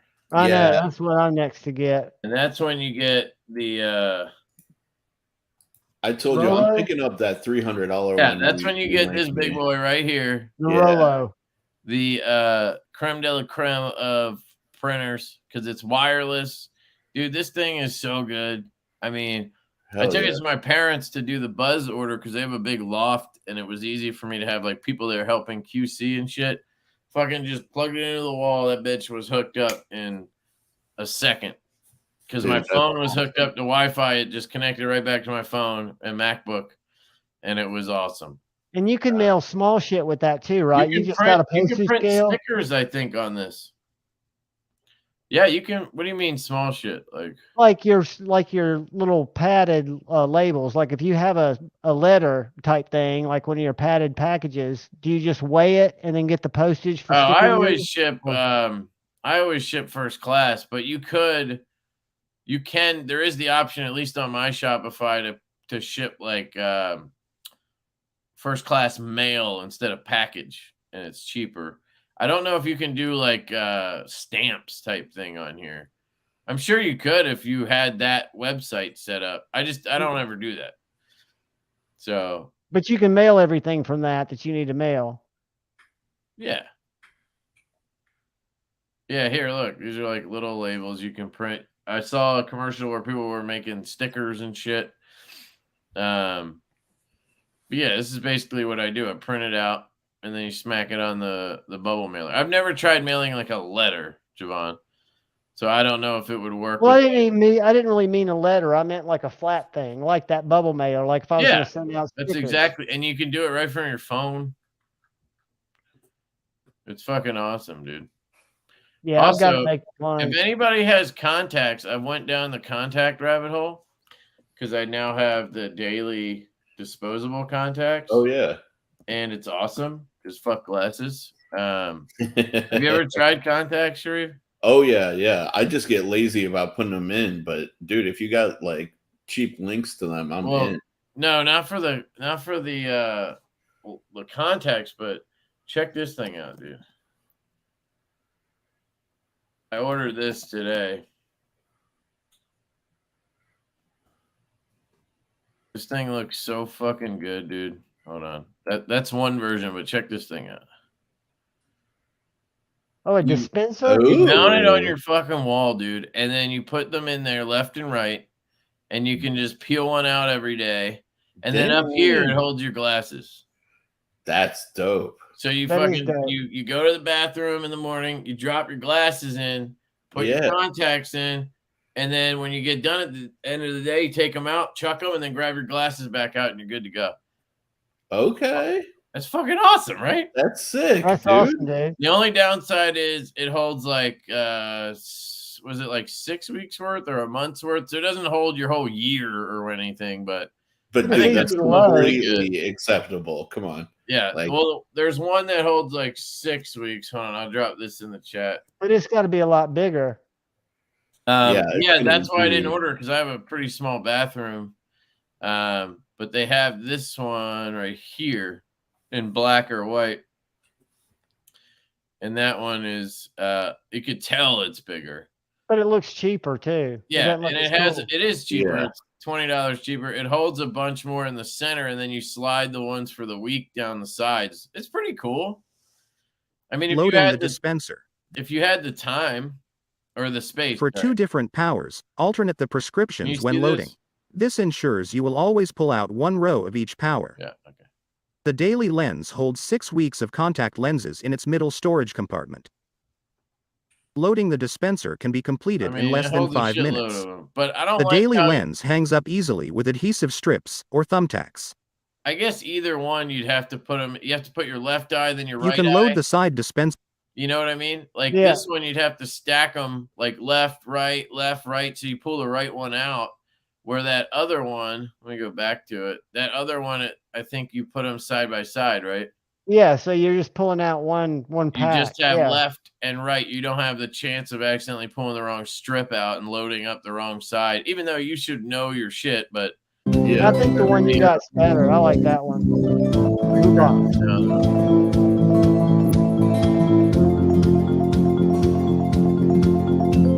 Looks like it can yeah, so you load them in like sideways, stack for a month on each side.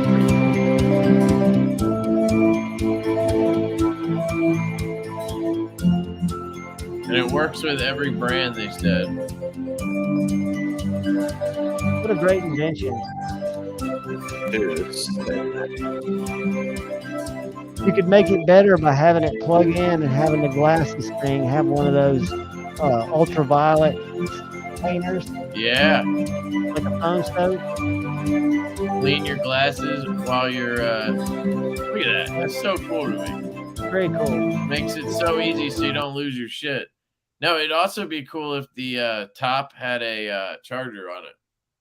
Yep, there you go. Like you could drop your phone on it while you're putting your lenses in, and then it'll charge your phone or something. Can we just do tampon dispensers now? Welcome to my channel, Maddie. If I get into something, I share it. You know, it is what it is. I was thinking about doing fucking dog food reviews because we're going down a rabbit hole with that too, getting our dogs like better dog food, and we're trying these like male brands, these like small, you know, it's like Hello Fresh for fucking dogs. 60 to 65% of your viewers have pets. I guarantee you. Oh, I'm sure. So we're trying this brand called Spot and Tango, and they send you the food. Like you tell them your dog's weight and all this shit, and then they send you like the bag for the right size and how much you're supposed to give them. And it's like some kind of slow, like dehydrated food instead of being like kibble where they cook the shit out of it. That's what I've learned is kibble for dogs. It's called extruding or whatever, but they cook the ever loving shit out of it, and all of the like nutrients are gone by the time this dog food is done. It's gone. And then what they do to fix that is they pump it full of synthetic vitamins, which they've been known to have fuck ups where they put too much in of something or whatever, and then dogs fucking die from it because they have like a spike of whatever the vitamin is. So they have brands now. Like a lot of people are into the raw food and the like, mail order, fresh food or whatever. My wife makes dog food. So she has like this slow cooker recipe where she makes chicken or ground turkey or ground beef or whatever with vegetables and all this shit. And it slow cooks like overnight for like 10 hours. And so they get that, but they also need like something else to, she can't make enough to feed the 2 dogs twice a day with just that. She'd be constantly making this stuff. So we've always used like kibble and then add that on top basically. So they get like half wet food, half. And so we're trying to make the kibble part of it like better because we were getting something on Chewy. It wasn't like garbage, like Purina or whatever, but it was, not the best stuff. So I've been doing all this research the last couple of days because she finally got me like thinking about it. And now, me, I'm down the rabbit hole. But like she tried this trial for this Spot and Tango, and they send 2 weeks worth, right? And we have 2 dogs. And it was like $55. And she's like, she's not good at math. So she thought it was going to be like $100 a month. Well, the thing like ran up and we got charged $238 for a month's worth of food, right? Hey. That's $50-something a week for 2 dogs, dude. Right. She tells me about that, and that's when I was like, okay, maybe I should like look into this a little bit and see, like, you know, and then, you know, I don't know why it never triggered in my head to worry about what my dogs are eating. Like, I knew she was giving them good homemade food that she made, and, you know, like I feed them too, but she makes the food. Yeah. But it never crossed my mind to be that worried about the kibble they're eating, you know?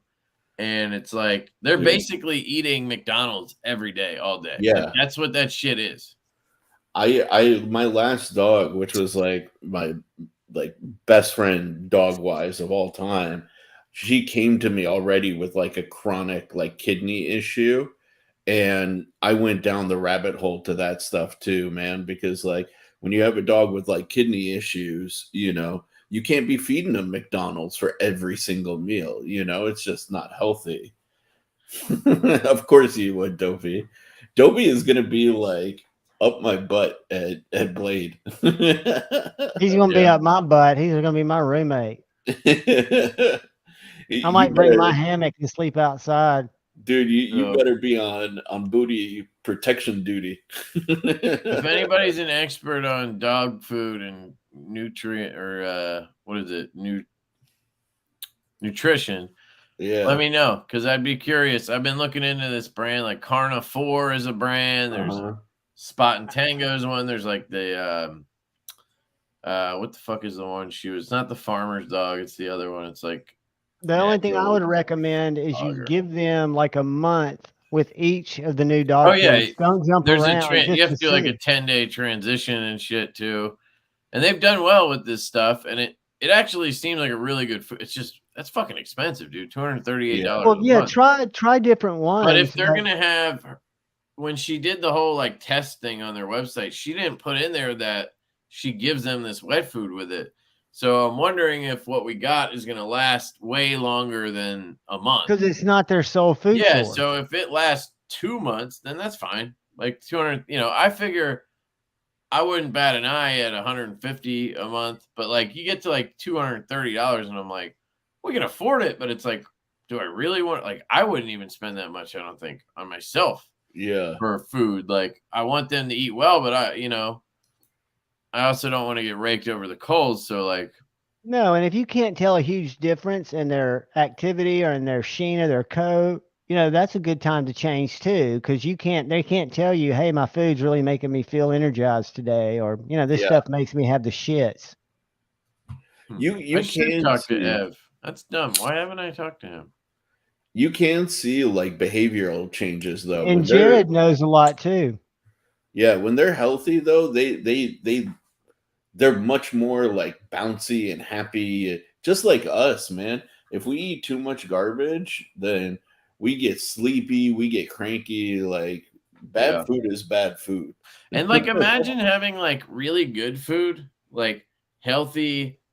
Like, let's say you take like a salad, like a good salad, and like a chicken cutlet, right? I think most people would agree that that's like a healthy meal, right? Yeah. Not that I would ever want to eat that, but let's take that, right? And then eat that, but only half of it. And then the other half be like the greasy ass fucking, you know, steak and shake burger and have that every meal. Like, I don't know. That'd be kind of weird, right? Dude. That's basically what it is. Steak and shake. Fuck, I haven't had steak and shake in so long, bro. I love their fries. Oh my god! I can eat just handfuls of their greasy little shoestring fries. I was thinking there's a place here called Freddy's, I think, and that's what I was thinking of. But I know nobody knows it, so I said steak and shake or whatever. Bro, man, I haven't had steak and shake since I moved out the Midwest. They used to be the best, dude. You know that you can buy good store dog food that isn't all artificial. Going from McDonald's to Michelin is a big change. Yeah. No, I already have.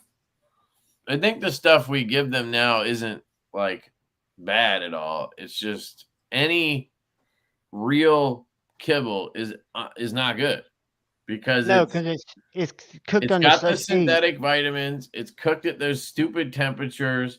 And then it tends to have a lot of carbs in it to make it kibble. You need carbs, you know, You need to use potato and all that shit, starches, rice, and all that to make it packed together. So essentially, any kibble is bad. Like, not bad, but like. But you're not giving your dog what it needs with a kibble. I don't know. So I'm not saying anybody who feeds their dog kibble is evil. I've been down this rabbit hole for a day and a half. So I'm a YouTube expert on it. That's what's great about my cat. Because I can feed her shitty food and she'll tolerate it. And then she'll go out and get a fresh chipmunk or get a fresh rabbit. And she's good about just eating the head. And I guess that's where the brains and the good nutrients are. But she's healthy as she can be. And it just takes her a critter a day, keeps the doctor away. Yeah. Well, that's the other thing. Dogs are carnivores. Like, they should have a mostly meat diet. And it should be fresh. Like, it shouldn't be in a biscuit. Well, we are feeding our pets better than ourselves, but our pets in a lot of cases bring out the best in us. Fair. Why are we feeding our pets?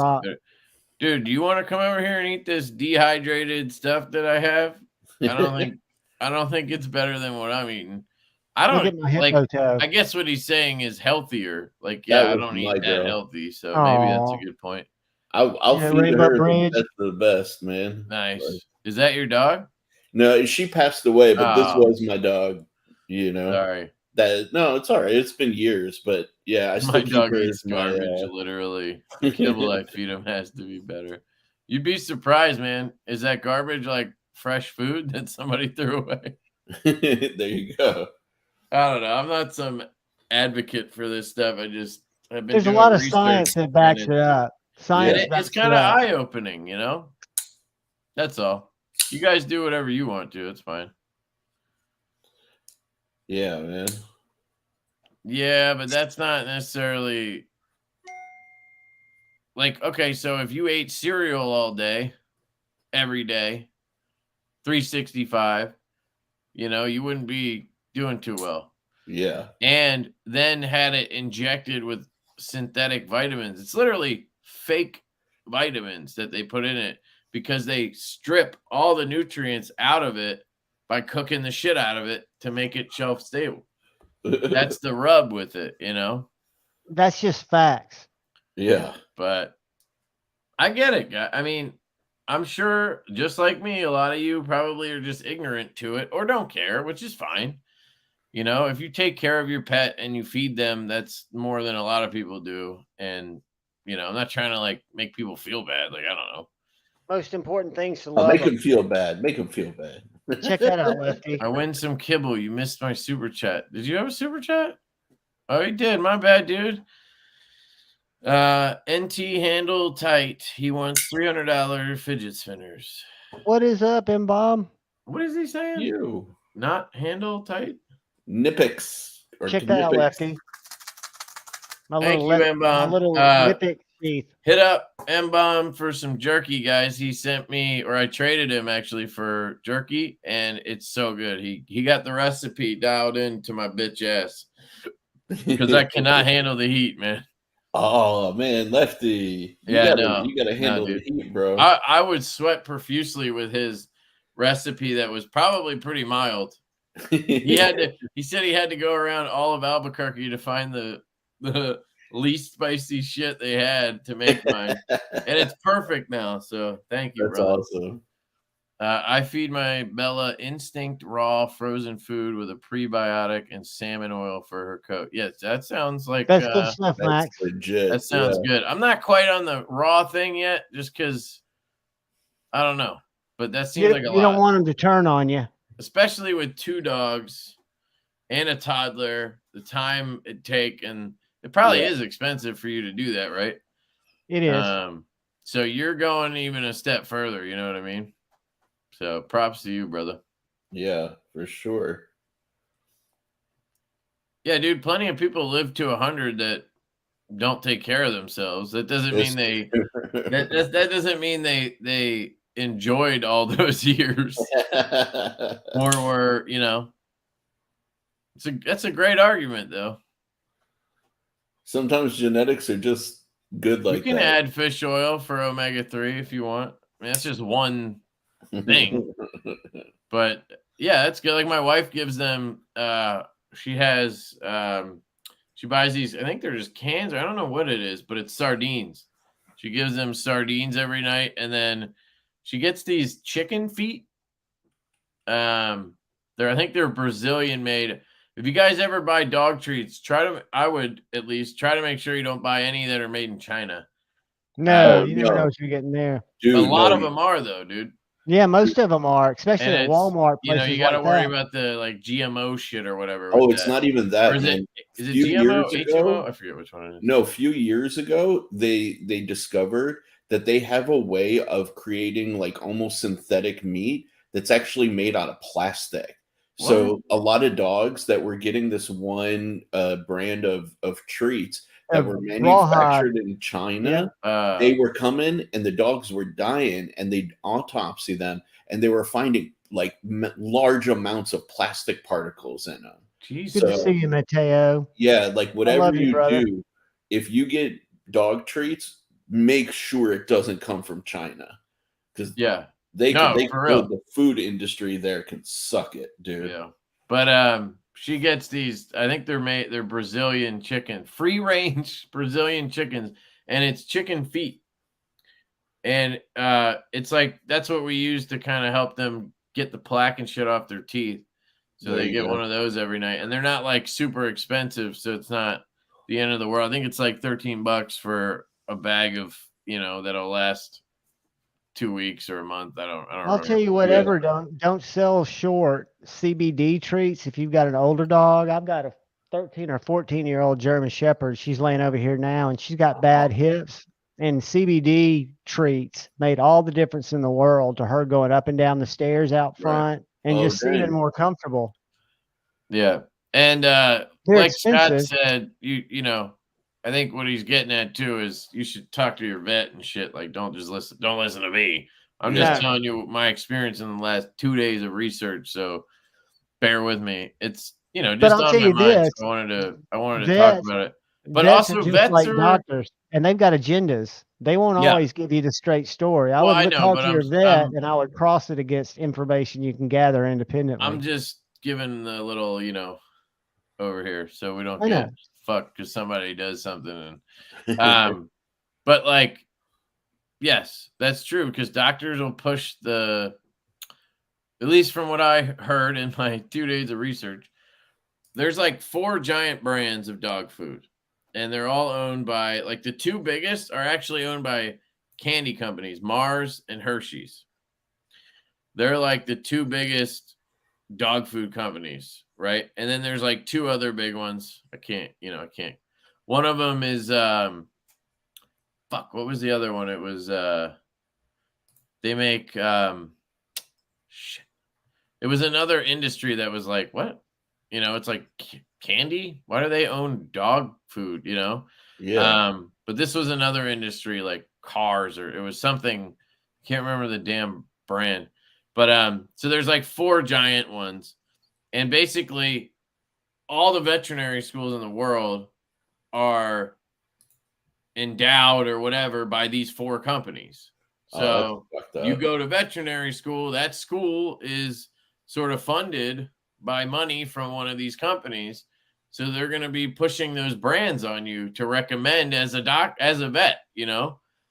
And so you get a lot of vets that just recommend kibble, or they recommend that shit. What's that shit they all recommend? The IAMS. No, the science diet shit. Yeah. And it literally, I had to feed it to my one dog when he was dying, and it was like canned fucking shit that you would like, that I would have bought at 7-Eleven for a dog 20 years ago. You know what I mean? Yeah, it's very rudimentary looking. So, yeah, but you should talk to your vet, obviously, and not listen to me. That's all I'm saying. Yeah, this conversation. Research your vet. Yeah, research your vet. Make sure he's not a shill. I just lost like 4,000 subs because they all feed their dogs kibble. Hey, you clearly stated if you're doing the best you can, love your dog. That's all that really matters. Yeah. I have loved my dogs for 20 years and didn't know any of this. So. And again, I'm convinced that love's more important than diet. Dude, hell yeah, man. You should order one. Yes. This thing is sick, man. I'm normally a belt satin guy or whatever, but the way they do that two-tone without an actual coating is awesome. Yeah. On the blade, it looks sick. And I noticed on my buddies, mask, dude? I reviewed the full size I'm gonna and go the take M a piss. at the same time, and they were reversed. The blades were reversed. The satin was on the lower part of the blade on one of them, and it was on the upper part of the blade on the other. I found it super cool. But one thing, I don't know if it bothers you guys, it bothered me, and I'm one who's a fidgeter, so I flick knives all the time. But playing with that knife, the noise was even a lot for me. It can be. It can be. I mean, like, there's something about the. Oh, it feels so good in your hand. It's like a little. Yeah, yeah. And when you close it, it's the same thing. It's like a. Oh, yeah, it's just really you a nice. little. But it can get loud if you're just like that, you know. Mm-hmm. Yeah, the M has really gotten me interested. And dude. Lefty now has one that he might have for sale, which is scary because I want to get a buzz. And see, I'm not planning on getting anything really at knife show or at blade show. I'm not chasing anything. I'm going for people. Last year I bought a bunch of shit, but this year I'm not going to have the cash. Don't need it. It's all good, but I would like to get a buzz. Dude. Which is weird to want to grab at blade show because this will be my first blade show where I'm actually conscious of fixed blades and conscious of slip joints. So that'll open up two whole new worlds to me. Oh man, fixed blades is another deep rabbit hole, bro. Dude, I've got so many. And I remember last year seeing some small fixed blades that me, not being a fixed blade guy, was really drawn to. And they were like $150. They weren't high. Yeah. Oh yeah. Yeah, yeah. No, like if you want to get into like the EDCable, pocketable fixed blade market, you can spend like $350 and below and get amazing quality knives. Dude, I've got like 30. I've got things from Chickadee to Bradford's to Tucson's to dude. Freaking what they call superlative. You got to check out my boy Double X Knives. Double X, is he on Instagram? Yes, he is. Hold on a second. Let me get on. Let me check him out before I forget. Here, let me grab mine. Oh.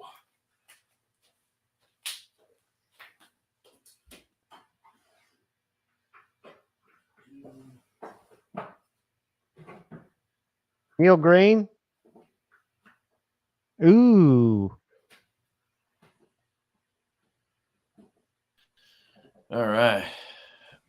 Have you ever heard of double X knives? No, he's going to get a knife that we're talking about. These double X knives, little fixed blades. We got into the EDC fixie conversation. So, this is my pair of them that I have right now from him. Is it Neil Green? Double X. Let me double check. Let me share it. Tell me if this is it, and then if Kevin lets me share it. Is this the Jason Grant? No, this is another little fixed blade guy that Sharif just told me about. And he has knives too. I was just looking at these little. Yeah, it's the first one, Neil Green. This guy? Yeah. Yeah, this is who I'm looking at. But he also makes these little cool things. But dude, Javon, you'll appreciate this. Look at this guy. Ooh, that's not the first one. Little fixie. Is that my Carter or G10 with my Carter? This is G Carter here, and then polished G10 on the back, and it's got this little like red highlight in there. What is it, about 6 inches overall? You know what? I can you don't have to measure it. Is that even out yet, dang Ross? That thing looks so dumb to me. It is just a hair over 6. I would say maybe like 6 and a half, maybe, for this guy. I'm terrible with sizes. I have to look at something. Does that have a skull on the end so of the lanyard? it's the same size as that. Just it's not as cool as mine, Sharif. All my Emersons, I put skulls on. Lothar, baby. King of the Hill people, baby. Look at the action on this thing. $39. Sharif, how much did that set you back, buddy? This was like under 150 for this With one. the sheath, or did you buy the sheath separately? He hand makes the sheaths himself. Look, it's even got his logo. Did right you design this? So was it separate or did it come with it? Came with it. Oh, dude. And then this guy, check this out. This was a 1 of 1. Manganas Lothar design. Look at that sheath work he did, right? Dude, it looks like dragon scale. And then check that out. And that's like 5 inches, isn't it? Yeah, this is a little bit smaller, little coffin shaped handle, same pattern. Oh, But dude. then he put Sick. the Look at that red coon Warncliffe. little liners. I think that's a G10 The liner. only thing I don't like is the choil or edge termination area there. It's kind of weird. Yeah, it's a little wonky, but it does look like it's got a nice little sharpening choil, and it looks like Yeah. that might be. I don't think it's wonky. I think it's just a design choice. Yeah. It has This like a one- kick almost. Was that this the one same is price called- point, buddy? Yeah, this was. And the funny thing is, this one was called the Warney Poon. Is he at Blade, do you know, this year? Good question. I need to double check. I can look at the vendor list. I'll look at it. What's his name? I just pull it. Double D. X Yeah, knives. green. Yep. But dude, yeah, I love his stuff. And I love these little corkscrew detractors, I guess you'd call them. You'd call them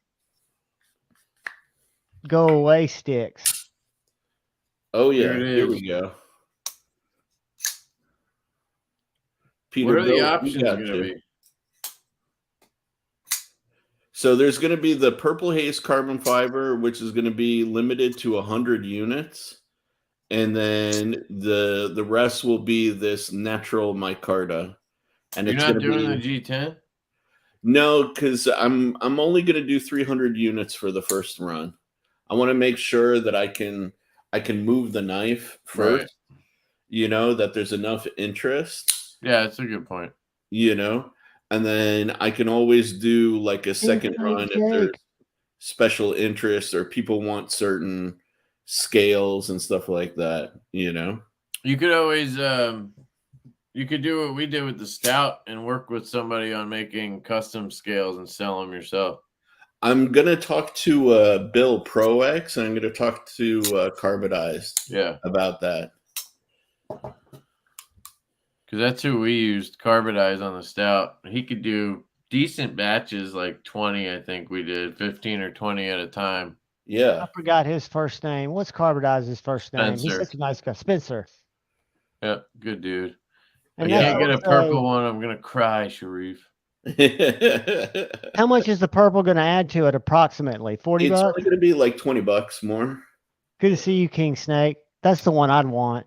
What else did I... Dude, y'all better when it goes live, you guys better hop in on it. Like I know it'll quick. go first.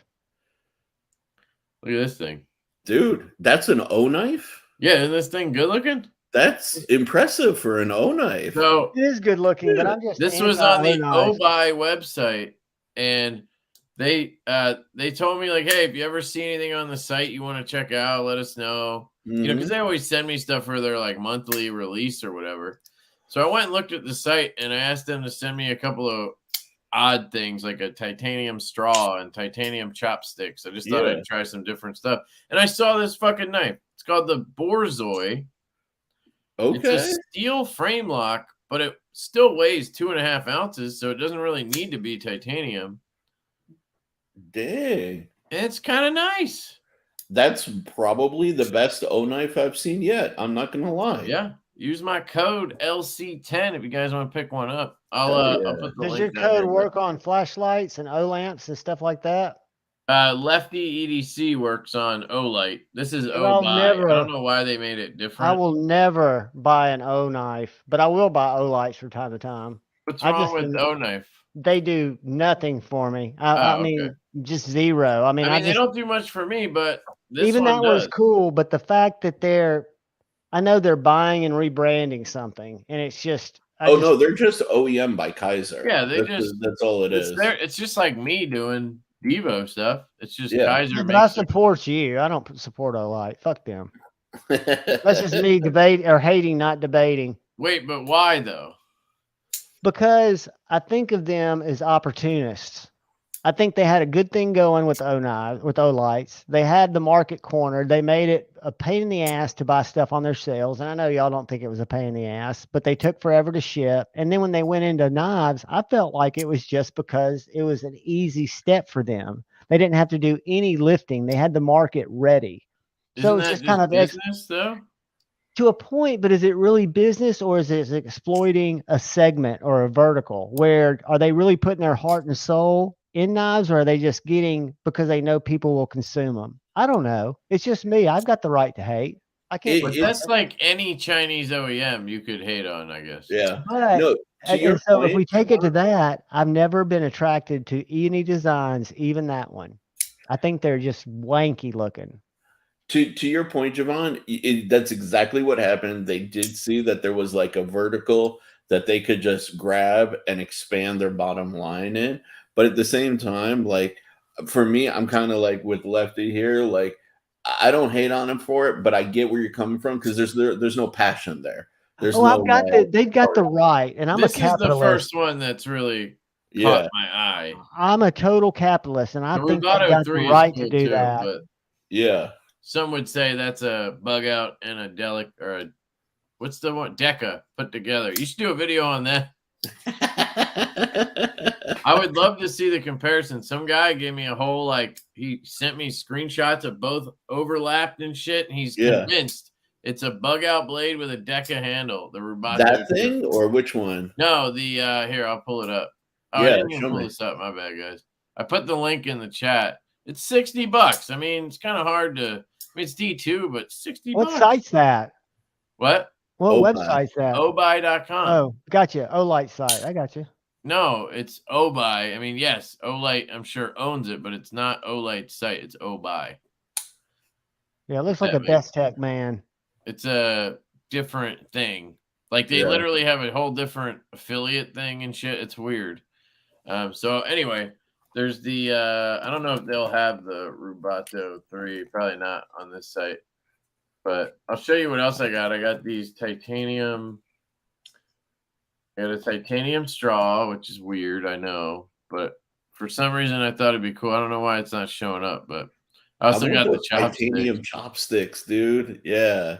Are you going to use them for defenses, or are you going to use them to eat with? I love chopsticks. For me, I don't know yet. I was going to actually see if my wife wanted to try them because I'm not a big chopstick eater. So here's the Rubato. Let me see if they have the damn 3. I guess. Oh, here. So some dude said this is a bug out blade with a Deca handle. It looks like a Deca handle. I see that. I see the Deca handle, but that's definitely not the bug out blade, especially that clip tip. I think this is their best knife. I mean, I'm not hating on it. Honestly. And I don't think, oh shit, what I do? I don't think it's a copy of anything. Yeah. Like you can only make a simple knife, you know, so, I don't know. But he overlapped them, and he basically said if you take away this little cut right here, it's a bug out blade. Okay. I mean, no offense. But I forget who it was. So I don't even know who I'm talking about, but this thing is about as generic as it gets, though. Exactly. Let's be 100% real. Like exactly. This is more generic than even a Leon Ma, you know? So like, come on. What are we talking about? Yeah, that's the basic blade, a basic drop point blade. Yeah. Like if you were going to look up in a book of the history of drop point. Leon right there. What was that about?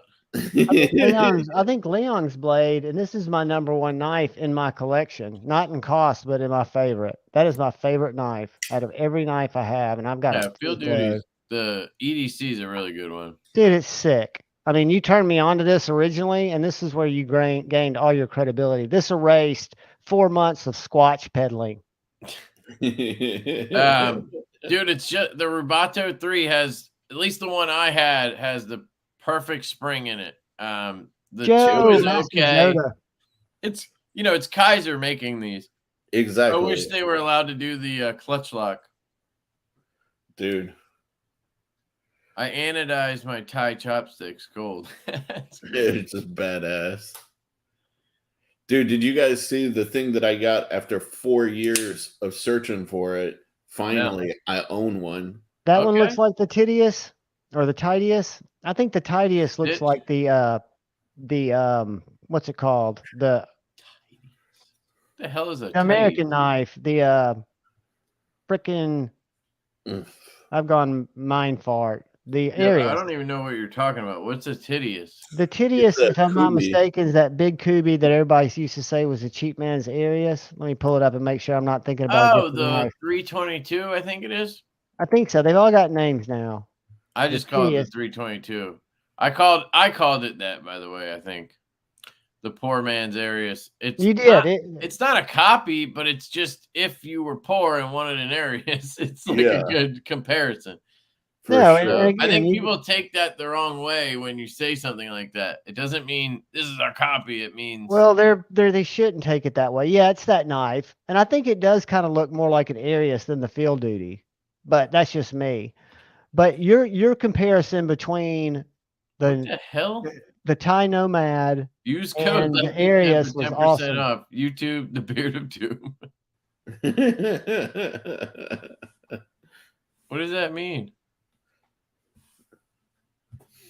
I need to click on that link. Yeah. Where is that link?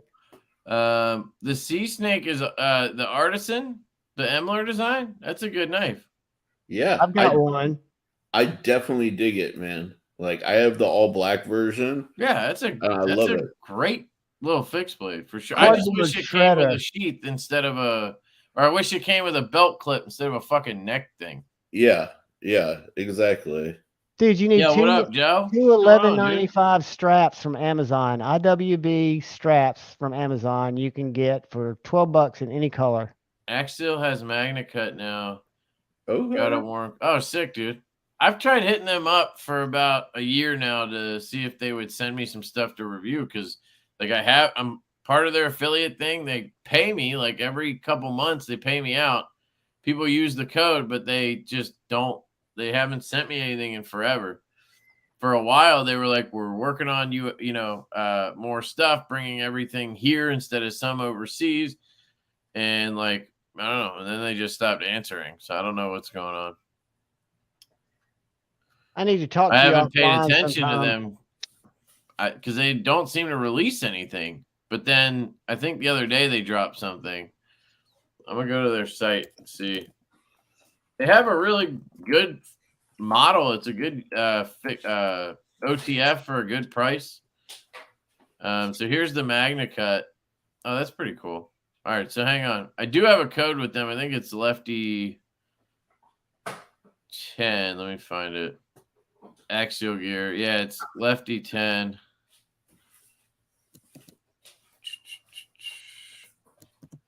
I'll put it in the chat. Let me share this. I figure I'd at least give now it's in Magna Cut and they have a Tanto, I think. I'll give Emler the plug right here on the Sea Snake.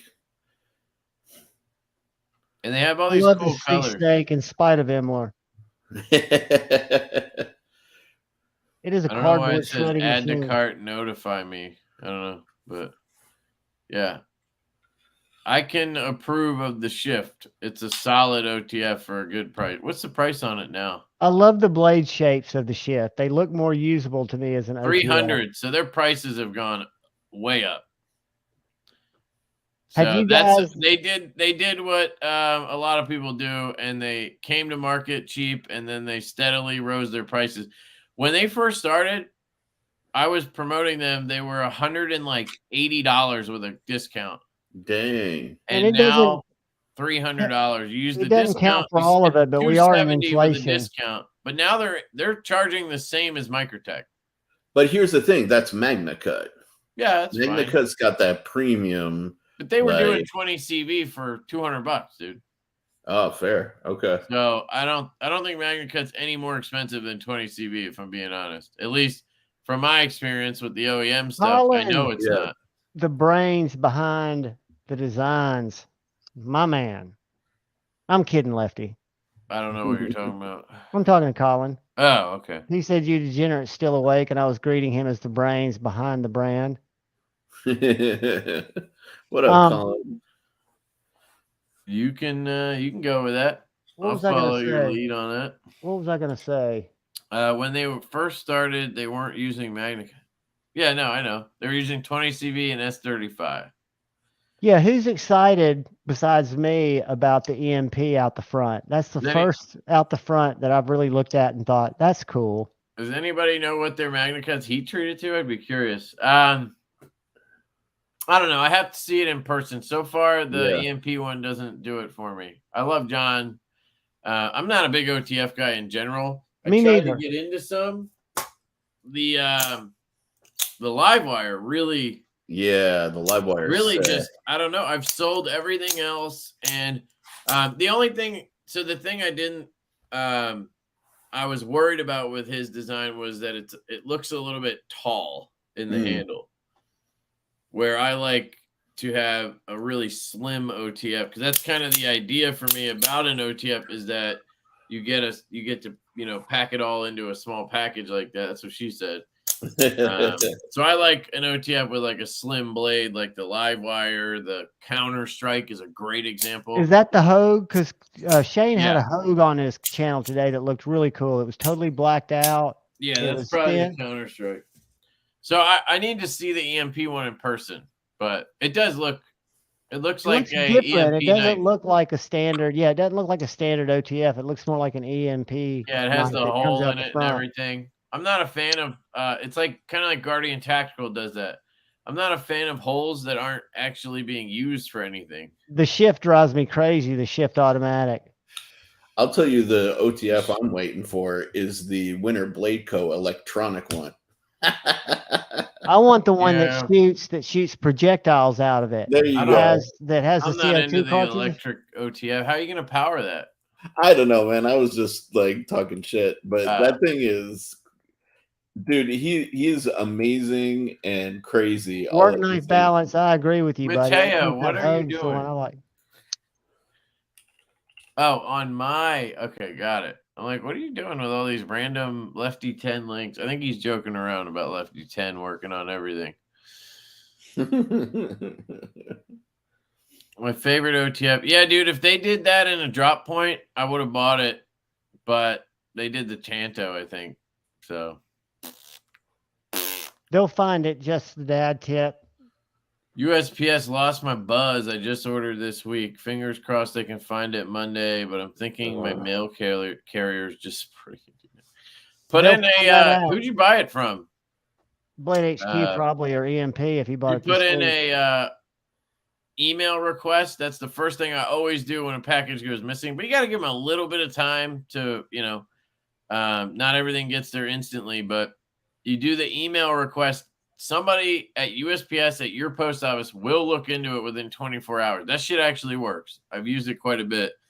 And then if they can't find it, well, then you're kind of fucked. But you eventually can put in the missing mail claim.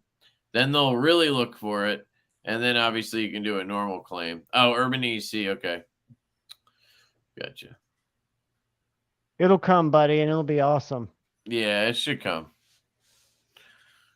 Submitted a request. Good. But yeah, I've never had them not get back to me within the 24 hours. I mean, maybe 48 I've submitted a request when a package was stuck in Pennsylvania. No offense, Lefty, but it wasn't moving. It had been there for like a week, and Blade HQ wasn't going to do anything until 2 weeks had passed. So I did a request to the post office, and something triggered that package to start moving again. And I'm convinced it's because somebody looked into it and found, oh, it's stuck here. Put it on a conveyor belt, and it was on its way. Yeah, like Colin said, if it goes missing, just hit us up.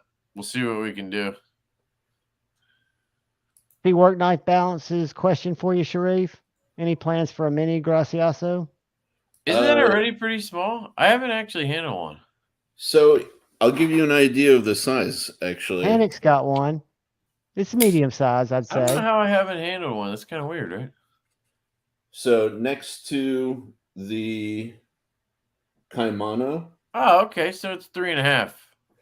Yeah, no, it's actually 3.3. It's just like that's my size, man. That's perfect. Yeah. That's so, and just like a bit on the slim side, it's a nice like gentleman's carry. Yeah, that looks sick, dude. Howdy, Jim Miller. I will tell Channel you, member. Kaiser does have the models for 2 different versions of this, in a mini version and even a full size with a flat blade. And what do you mean a flat blade? No recurve. Instead of a recurve. Oh, okay. Yeah. I didn't realize there was a recurve. Ever so slight recurve, yeah. Because I'm a recurve guy, and this is one of my first. So I was like, man, if I'm going to do it, I'm going for a recurve. Have you guys ever heard of it? There may be, I can't confirm because I haven't gotten confirmation, but there may be a new version of the Graziaso that we haven't seen before at Blade as a prototype.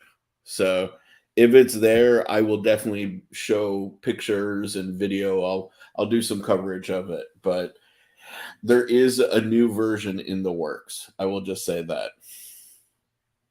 Where are you getting that? Because when I priced Magna Cut with Best Tech, it was actually cheaper to do 20 CV. That's interesting. Yeah. It was like $1 cheaper. So it probably depends on the cost at the time. I'm sure that price fluctuates or something. But it's marginal is what we're getting at. What else did I have? So I had that new Borzoi that I don't know, dude. This thing that design is really nice. Jim, I'm going to be in Atlanta, buddy. I hope I meet you. And then I got in did I show you guys these? The Urban EDC Landers? Yeah, dude. An M390.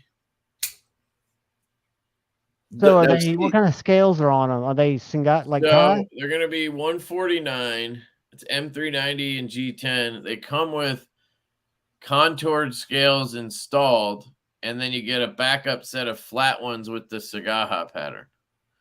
But you get the same color, obviously. These are the 2 versions. That's NAF company, right? So it's NAFSCO Lander is the knife, and then it's an Urban EDC exclusive version. Okay. You know, like Javon was saying, for me, that does nothing for me. Like, I don't think it's bad. It just doesn't tickle my pickle. I didn't like the banter. This one I like a lot more. It just feels good in the hand. It's a slimmer knife. Yeah. I actually like this model quite a bit. Yeah, it doesn't like set off any fucking, it's like the bug out, dude. It's just a knife. Yeah. But that's that's literally like Ben's thing, kind of. Yeah, that's true. He just wants to put out generic products that a lot of people are going to buy that are new. The bug out sells, That's true. And the bug out prices are out of control. So he's got perfect market segment. What about the banter? I said I'm a big fan of the banter. Yeah, I don't like the banter. It's kind of wide in the handle unnecessarily for me, and this solved that. So those are dropping on Wednesday, and then I have this one in. I think I showed. Yeah, I showed the glow shit on Thursday. Just a dad tip. He did show them off, but he'll show them again. His XOMs, dude. This is Lefty, I've been seeing, man. Tigwas is like your new favorite designer, man. I mean, he does a lot with this company, so I've been checking his stuff out. Like, this design isn't for me at all, but I can appreciate it. And I like that they're doing different shit. You know what I mean? Oh, 100%. Like, Tigwas and I have like talked for years, man. That makes sense. I could see that. It's nice to see him finally getting some recognition for like, he's got like just a bold style. That's unique. It's really good. My favorite knife this year, I think, is the Danka. This thing's so good, dude. Yeah, that thing's dope. I'm not gonna lie. I kind of want one too. Yeah, you turned me on to that, and I thought it was the ugliest thing I'd ever seen. When I've had a couple people tell me that. My buddy Nick, local buddy, says the same thing. But this thing has always stood out to me. It's just sexy as hell. Yeah. Well, I can tell you really like the action too. You don't hide that shit well. Dude, yeah. Hold on, I'll drop my link for them too, because I have a link to them. I got a link for everything. Jesus. Cavil knives, dude. I love this brushed finish. Like the quality of this knife, I would put up there with what CKF is doing. Riot, like no shit. Yeah, really? dude. This thing is fire. Like it's really, really well made. I was wondering for their prices because their Cherry, I'm prices gonna get you cheap. and Yeah, like this Jason is working together. $328. Yeah, but it has Moku tile or Timascus all over it. Yeah, so I don't think that's expensive for something with Timascus all over it. And they don't, as far as I understand, they make some of their stuff, not all of it. They probably get everything OEM'd, is what that means, probably. Yeah. I think this one is I think somebody told me it was like 208 or something. I don't know. That's a lot of knife for 208. I gotta check before I'm wrong. Hold on. I'll go to their site so we can see. And after you do that, Kevin, show your exos again. Because somebody wanted to see them. Asked if you'd already shown them yet. I guess they saw them on Instagram. It was yeah, I can just the dad tip. Yeah, for sure I can. Let me just pull this up. 317, never mind. Okay. But they did, check this out, guys. Everybody was bitching about their M390 being at 58 to 60. They bumped this bad boy up to 61, 62. That's the kind of shit I like to see from a company. Trying to make those moves when people pointed out that it's soft. Like, you know, they got shit and they made an adjustment. And you know, I think some people would be like, well, you know, they just didn't want to get flack. It's like, no, I think some of these companies, they just don't know that that's an issue. And then they go with the guideline from Bowler, and then, you know, whatever. And then they find out that it's not good enough, and then they change. At least they did it, right? They made a change. Absolutely. Exactly. What question, man? Kingston. Yeah, if you bitch enough, I'll answer your question. Hold on. What is that? What is what? The knife you were probably holding, the one you're showing now. The Cavil knives. It's on the screen. It's the but you can't read what it says. You can just see it. There you go. Yeah. But maybe he's talking about something we talked about 10 minutes ago. It very well could be. He said, doesn't twirl your beanie. Maybe, I don't know. The other one was the Lander. And then, have you seen the one they did, the Amuse? No, Caval? Load it up. Oh, yeah, this one. It's in the pass around if you want to sign up for it. No, it's crazy. This one does not. Oh, this one like offends my visual. I know, dude, but it's actually kind of cool. Like, see, I don't know. Maybe you're different than I am. Like, sometimes I like to check those knives out because it's fun to, you know what I mean? And this is exactly that. I was like, this thing is hideous. It should be called the Quasimodo. But it's a really good, yeah, it should. It's a really good kitchen cutter and shit. Yeah. But it is at the 58 or whatever, 58 to 60. Is it a big one? That's what she said. Yeah, it's pretty big. I did it. Check out my review. I actually cut stuff in it.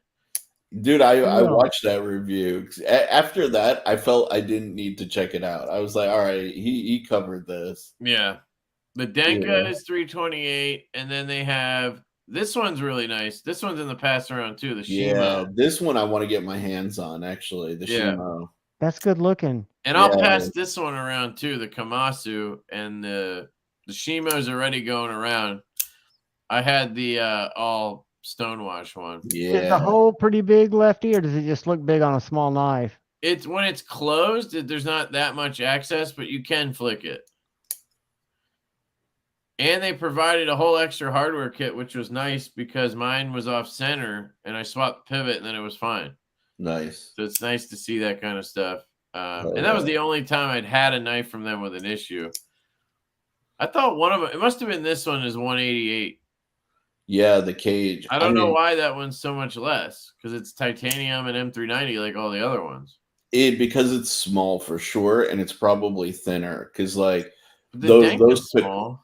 The Picals, you generally make them to be like just rippers. Yeah, I don't get that, because when I held it in the reverse grip, my hand was essentially on the edge. So I don't know why they make them that small.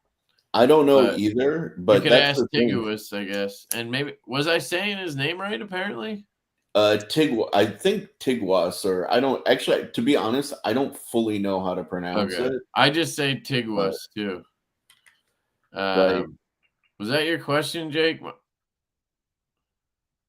We had a very long discussion about the HRC of that knife.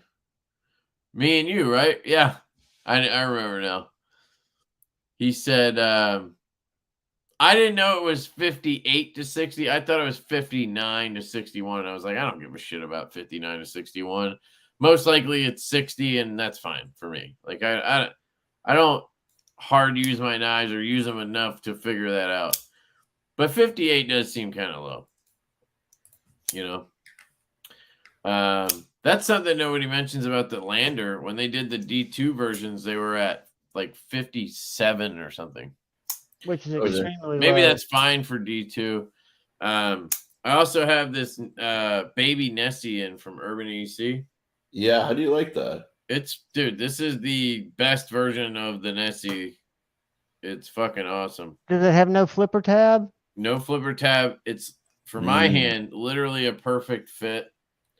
It reminds me of the Dapper from Blade HQ. Yeah. But great thumb stud flick. Good thumb flick. Left-handed. Flicks like a beast. It looks good, I think, in this form factor. I think it looks better in that form factor than without the flipper tab. The flipper tab is always what drew me away from that knife. Yeah. I really like this thing. And it has a titanium backspacer. I keep meaning to tell Matt about that from Urban. Their website says micarta, but this is clearly titanium unless they changed it. But that was one thing that bugged me about the first version. It had this micarta backspacer. It's kind of random. Like, even if you got a brown G10 or micarta one, you still got a black micarta backspacer, I think. It was weird. Yeah, I'm not a fan of that. Yeah, the carbon glows in the dark. I don't know if you saw that, Sharif. Oh, really? So the cool thing about it, here, I'll just show you guys. I did it the other night, but it does not look like dog shit. Like, it looks like decent. It doesn't look like the cheap ZT stuff from back in the day. Right, or most glow shit that looks terrible. This is the stuff Arcane used on the Praetheon, I think. Ah, okay. And if I take my flashlight here, let me do this right away. I'll just turn the display down a little bit. Torch the shit out of this.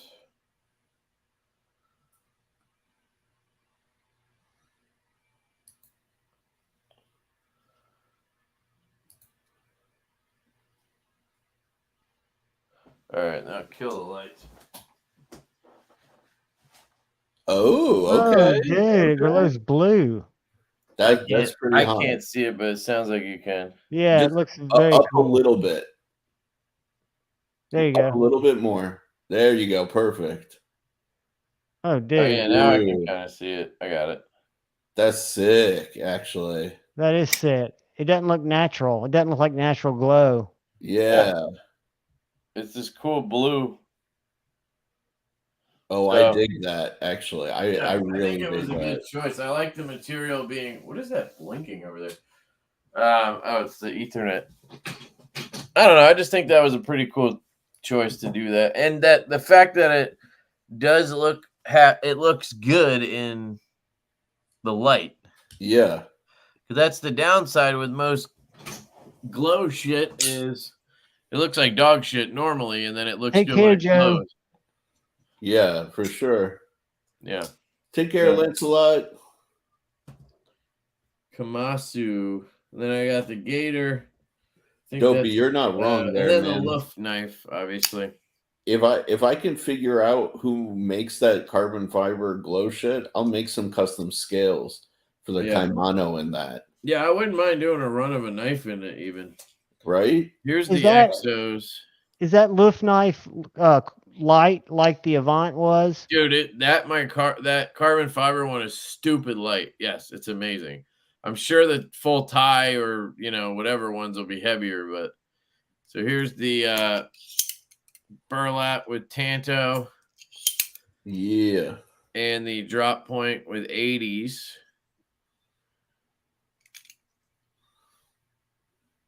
And then I have looks so good.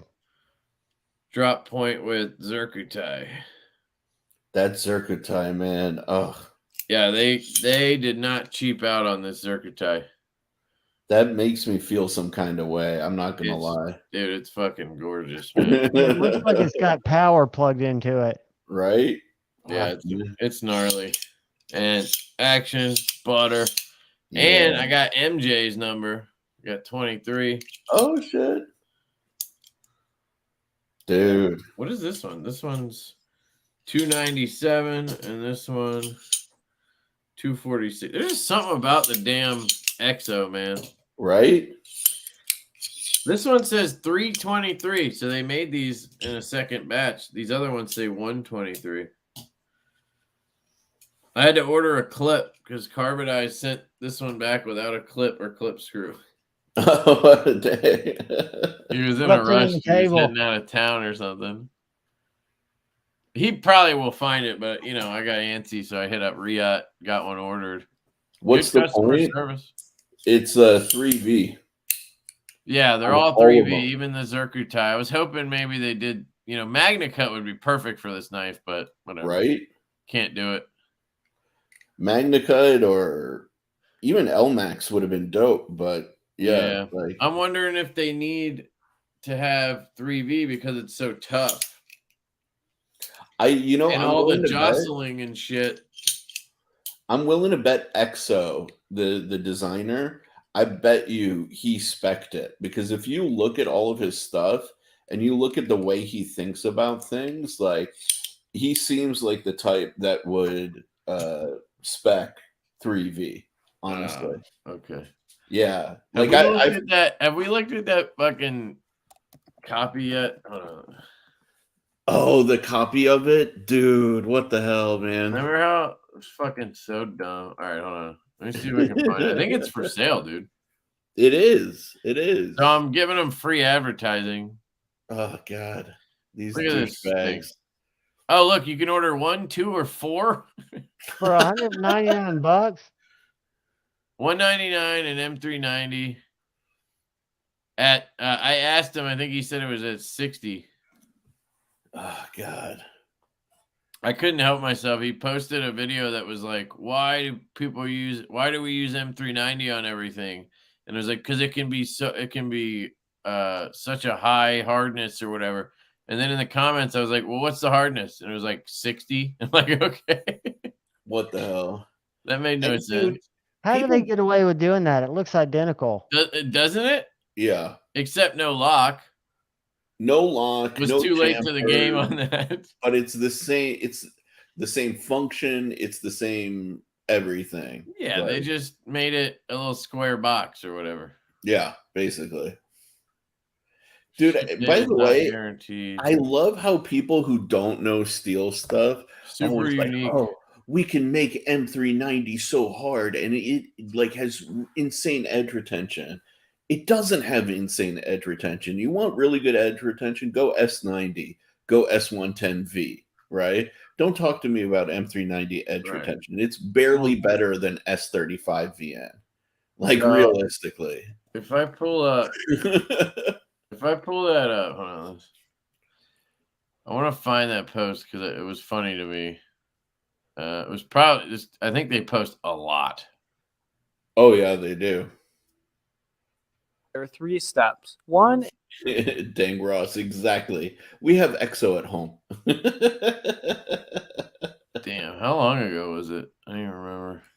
There's just something about this that's so satisfying. When was this? This is the tie slap. March 31st, so I think it was after that, maybe. This is called a tactical Magblade is No. This is a super. No. Come on, Kev. Put my phone. Oh, here. A lot of people wonder why we use M390 still on our blades, and here's why. 1, M390 has really good edge retention. 2, M390 can be hardened at a higher hardness, meaning you can sharpen it much thinner. So it's a really sharp blade. 3. M390 is also relatively stainless, meaning it probably won't rust compared to other hard types of steel. One of the main disadvantages is price. M390 blades are pretty expensive to make and manufacture. But with that price, you're going to get a sharper blade and a blade that's going to last longer than cheaper blade materials. A lot of people... What? That makes sense? No. Yeah. Where's my comment? He deleted it.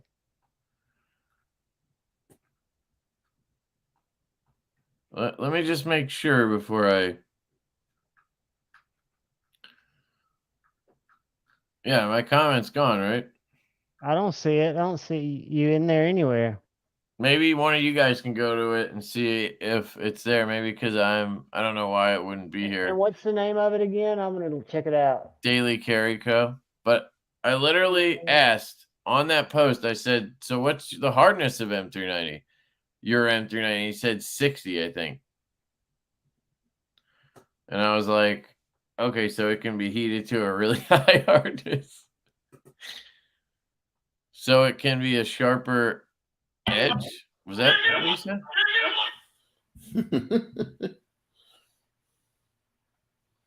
I don't know. I just thought that was weird. There it is. Hold on. Let's see what it says.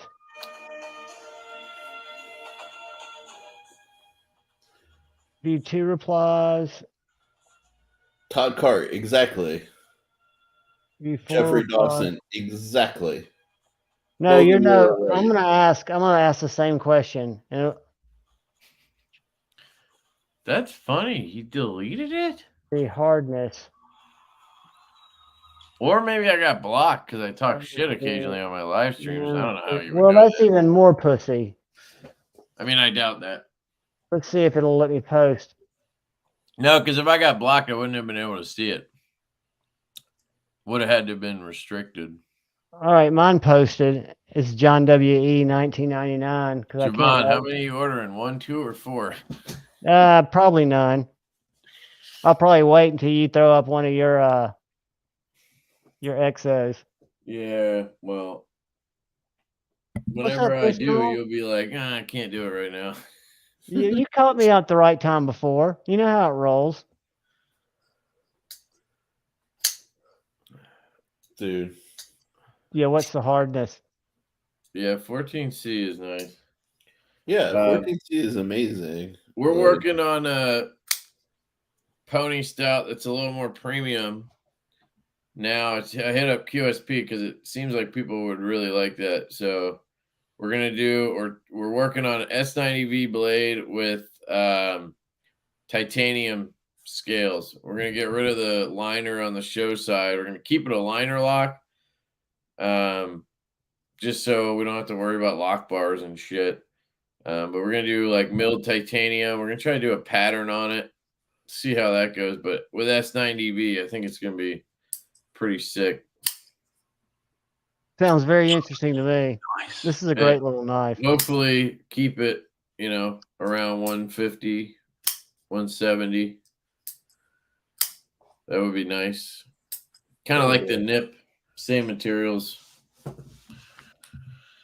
Yeah, I'm excited about that too. Luke. You could try Lefty 10. Pony Stout and S90V would be fire. What's the price? Yeah, we're thinking, I don't know exactly because we're still speccing it out, but I don't know. We would obviously keep it under 200, but we wanted to get closer to 150 on it. So we'll see. S90 at around 150, dude, that'd be amazing. That's PMP shit. Dude. We shall see. We're trying to keep most of our stuff in the 200 or less range because that seems like the spot. Yeah. Right now with people, the premium stuff, you can sell it, but it's just a little bit of a different market. So we have like the Stout V2 that's premium, obviously, and we're working on that US Growler, but everything else so far we're trying to keep in that range. Yeah, the premium would still be a White Mountain Knives exclusive. They already said they would be in on it, so I'm getting details from QSP. Great. Colin's mocking up some milling patterns on the scales because I think it'd be cool to do like knurling or putter or something on it instead of just going plain tie, you know. But I think we were gonna do a all stonewash version with black hardware and accents, and then do a like tux version with a black handle, belt satin blade, that kind of deal. Nice. You guys still on? Ordered a pony stout, a pony, and looking forward to checking out the D10. Sweet, dude. Hope you enjoy it, man. Most people I've talked to love the D10. I asked for strong, so I have one here that literally like tries to take my fucking finger off. I think it's perfect, and I can thumb flick it, and I hate thumb deployments. I cannot thumb flick mini knives just because it's not my jam. But this knife, I don't think you can fail. Fuck. Dude, Lefty, did you try thumb flicking? Yeah, I can do it. Okay, cool. Oh, there. Yeah. Love thumb flicking if I can do it. Or even slow rolling, you know? Yeah, you got a lot of options on this one. Dude. Because you can push button it, you can light switch it, you can reverse flick it, you can thumb flick it if you're not on the lock bar like an idiot. Slow roll. Yeah, you got a lot of options. Yo, by the way, what was the carbon fiber Divo that you were showing? Or maybe I shouldn't be talking about it. The nip? The new one. Was it a new one or was it a model of one? It was physical. Like it existed in real life. Oh, well, then I've probably shown it. Carbon fiber? I thought it was. I think that's your Growler V2. V2. I think that's what he's talking about. That's the only carbon fiber I've seen. Yeah, the Growler V2. I don't have one here. Ah, damn. I don't even know if I could pull up my video on it probably. Hang on. Yeah, I'm trying to remember because like I missed the name of it when like you were talking about it. Yeah, it's because the title of the video was Kubi Saves the Day or some shit.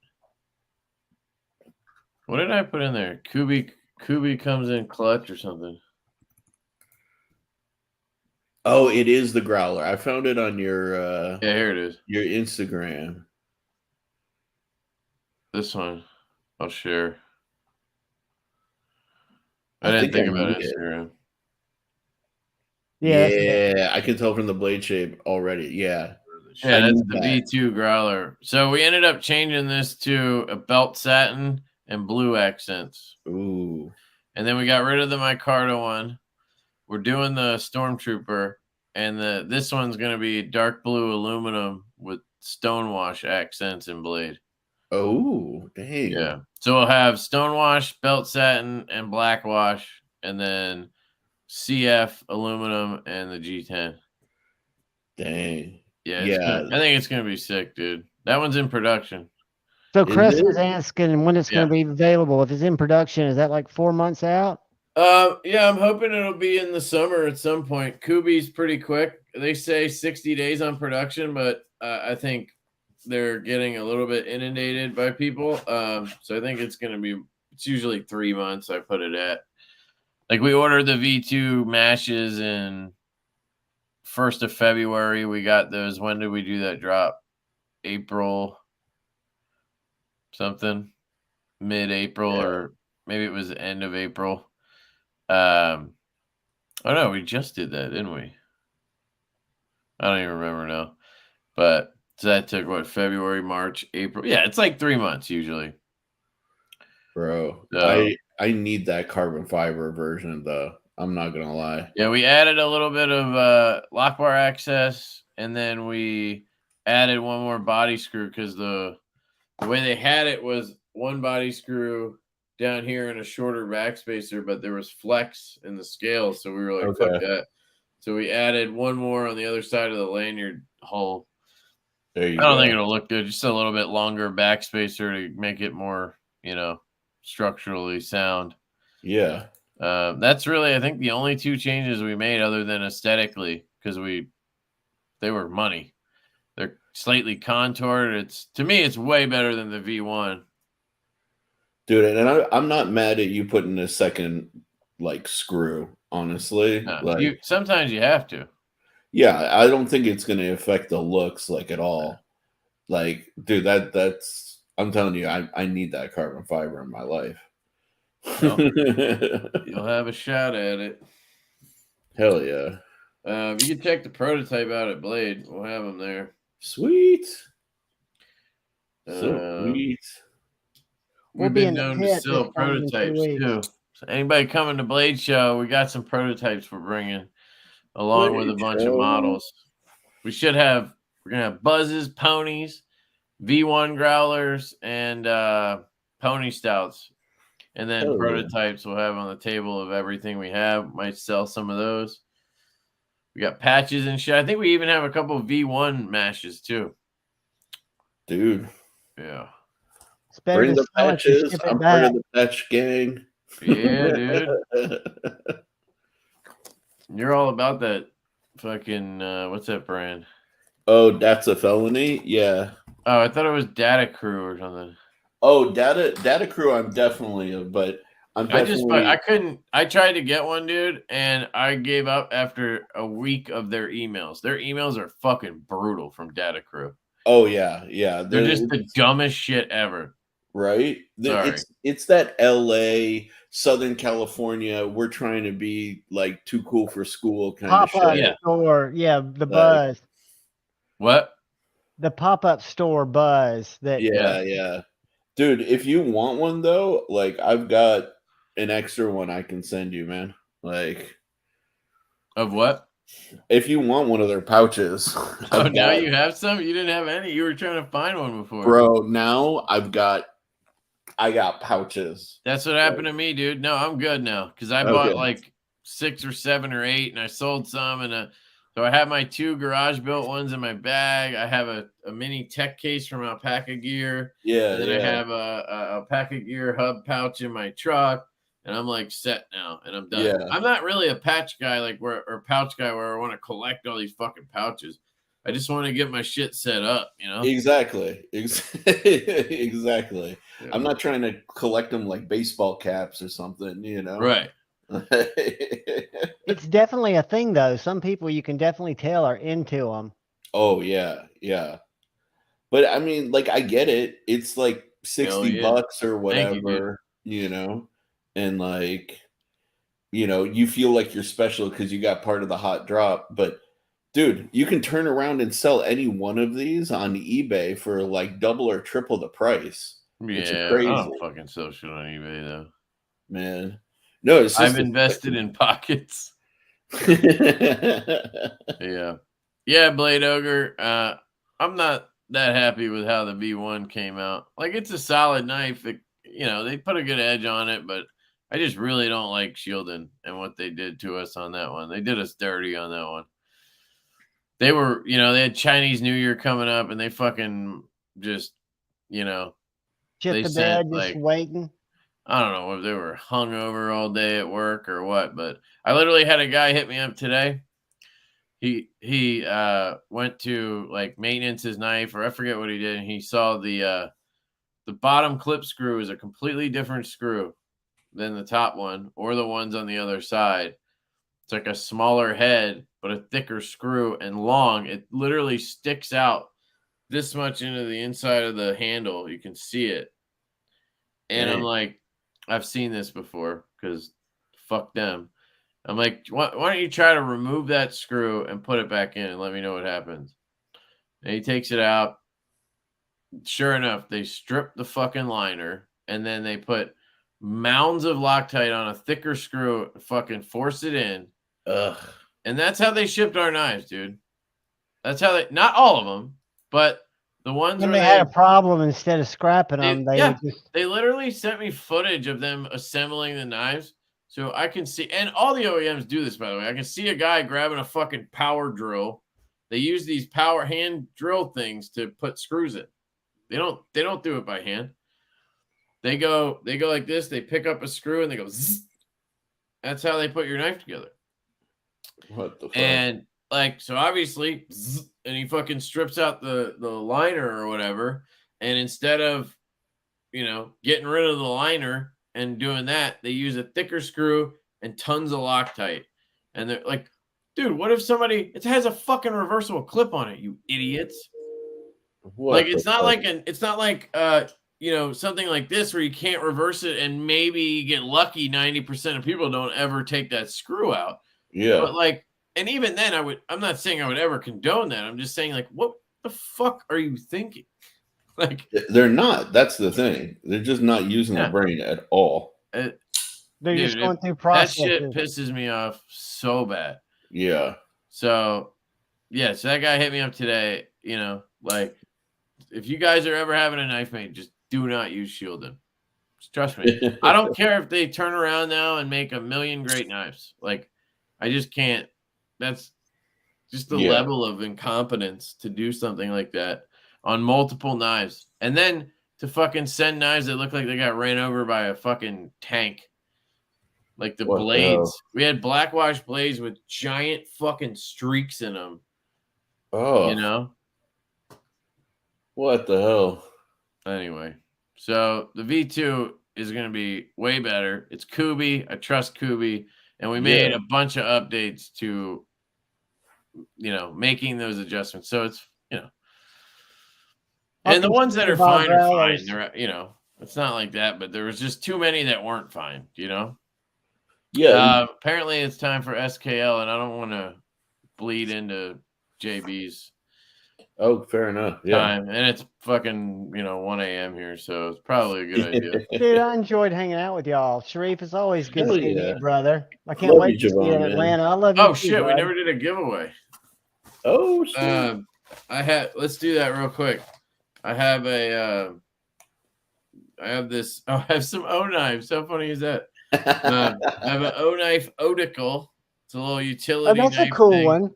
Yeah. With a flag theme. I made it clear in my video. I kind of hate when Chinese companies put American flags on their stuff. I get it, but I also don't. I don't know why that bothers me. Like, it's clear that it's made in China, but then why put it? I don't know.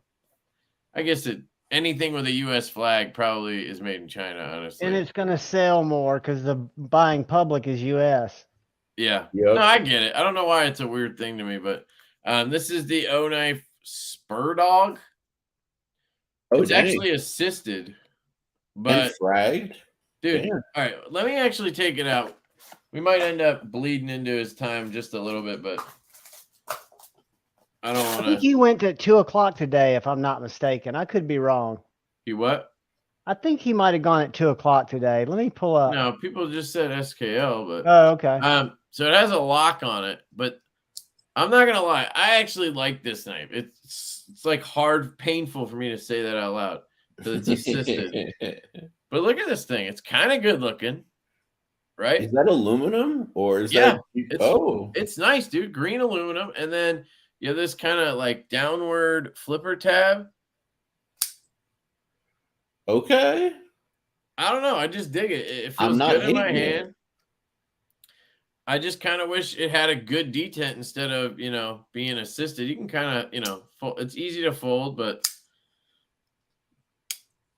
I don't know. There's just something about I actually really like it. So that's the Spur Dog. I'm not hating it, honestly. Yeah. It's one of those odd ones. So there's a couple O knives that are just like shit. It's actually pretty good, Yeah. What are you gonna do? It comes with a shark thing. What is that? It looks like an ice cream sandwich. What? It's a shark. It looks like an ice cream sandwich. I don't know what you're saying, but okay. The way it's packaged. Okay. I'm just kidding. Maybe it is an ice cream sandwich, motherfucker. It'll be melting. So we got the 2.0 knives. We have some stickers and shit on that I'm going to show you to save time. Crane's cutlery patch. Nice. In one of these baggies. They are the people behind the Zircutai XOM. And they have some really cool other limited stuff. They sent me, I don't have it here. They sent me a Raptor, a large Pena Raptor. Oh, That's a frame lock with some cool milling on it. And it's got Zircutai bits. Dude, it's fucking nice. Oh, yeah. I love this thing. Anyway, that's Crane's cutlery. And then I think I added a little notebook. Nice. And then I think I had the microfiber from KPL. These are actually really good. They're chamois. The best swag in the game, Lefty. What? You've got the best swag in the game. Yeah, dude. I mean, none of that was my swag. I don't know what you mean. No, but you put together the best giveaway packages. Well. I've still got stickers from when I won that button lock Elementum like a year and a half ago. I've still got stickers from you from that giveaway because there were so many in there. Dude, that's awesome. I don't think I put as many in now because I'm like, I try to get rid of stickers now. Instead of, because I had a whole thing full of people's stickers and it just got annoying. Oh, dude. Anyway, that's the giveaway. I got stickers. I give away the stuff that I don't pass around. Like, I didn't know how many guys would be interested in the spur dog, so I was like, give it away. Surprised. Yeah, it's true. All right, so what should we do? What should we do? I'm getting better every day, buddy. Whose channel should we hit? Who was in KC close to 10,000 or something? He hit it. No, did he hit it? Sweet. Oh, dang. Congrats. Oh, let's see. What was I thinking? I don't know. I can't use SKL, right? That'd be kind of interesting. I don't think so because it's a show. It's not a. I don't think I turned down Dispatch knives. Yeah, I think I've heard of them. No, but you'd be surprised, dude. Some of those brands, not so bad. Like this fucking Lothar thing. Like, yeah, it's D2 and a steel bolster, but it's $39 fucking dollars. Like, this is not bad for $39. It's a manual knife that, like, look at that action. You can flick it. It's got a good detent. Like, I can't hate on this if somebody wants to be cheap, like, yeah. It's basically meant to be a budget Kaimano. You know what I mean? Yeah. But done a little bit better than anything you'd find at a nice store at a gas station. It's done right. Ken is almost at 200. Who's Ken? Yeah, Ken. Who's Ken? He could use a push. Yeah, who's Ken, dude? Tell me who Ken is. Cheeto. I was going to say that. Are you talking about Ken? Who's Ken? Or are you talking about the budget Kaimano? Ken Faulkner? 130. Ken Faulkner. Oh, he has a channel? Let me see if I can find him up here. Ken's the man. How did I not know that? And we got to watch a video when we go over there. Well, first we got to find it. There's a bunch of Ken Faulkner. Doesn't Ken he spell it with a U? 544. Is it a U? No, I found him.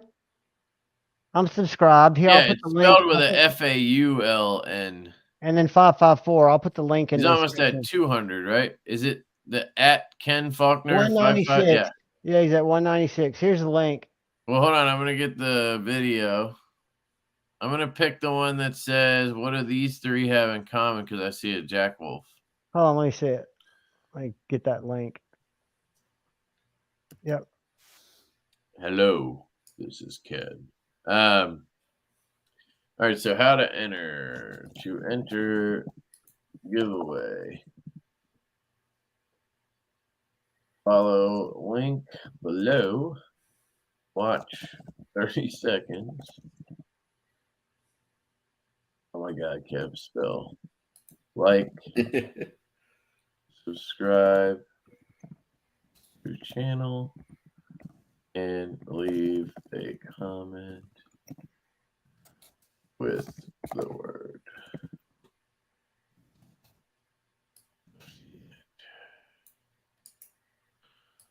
See if that worked. Yes. Wait, are you doing Lefty? What? There's a comment Lefty. Yep.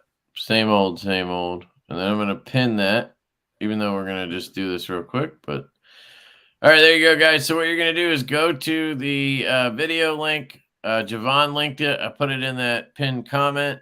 You're going to watch 30 seconds of that video. You're going to subscribe to Ken. You're going to like the video, and you're going to leave a comment that has the word Lefty in it somewhere. And then I'm going to pull a winner from that comment section. Oh, yeah. Why does Lefty just keep disagreeing with Javon? What did I disagree with? It's dynamic. I don't know. You notice how we don't get in a bitch fight over it, though? And like his video too, guys. That's the important thing. It's there's a pinned comment in the chat that has the link. And then if you're narcissistic, you can like your own comment that you just left.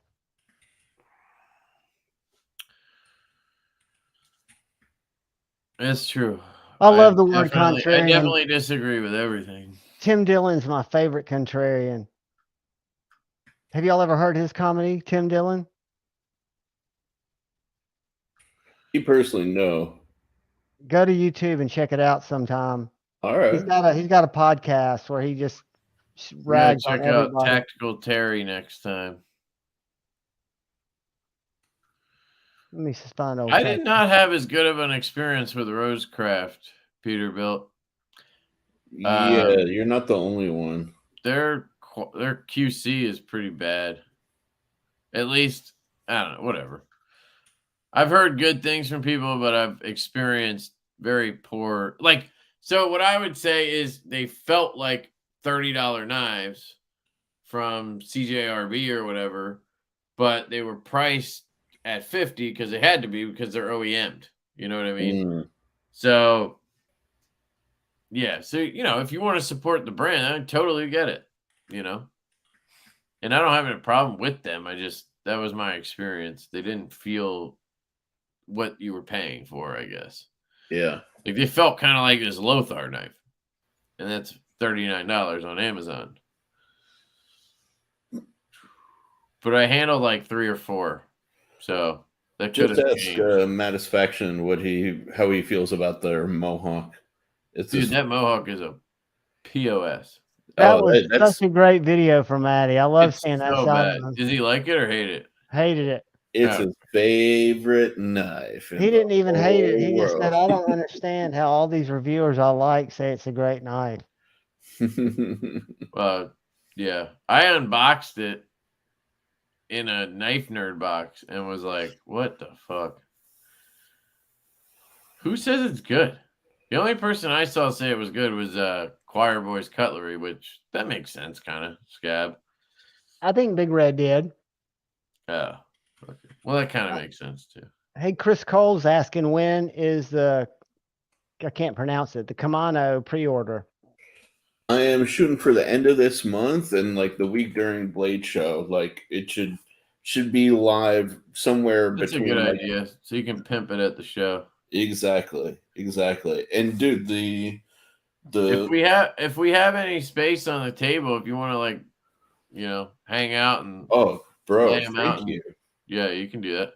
You're amazing. Thank you. That means the world to me. I appreciate that. I'm playing for Maresalt.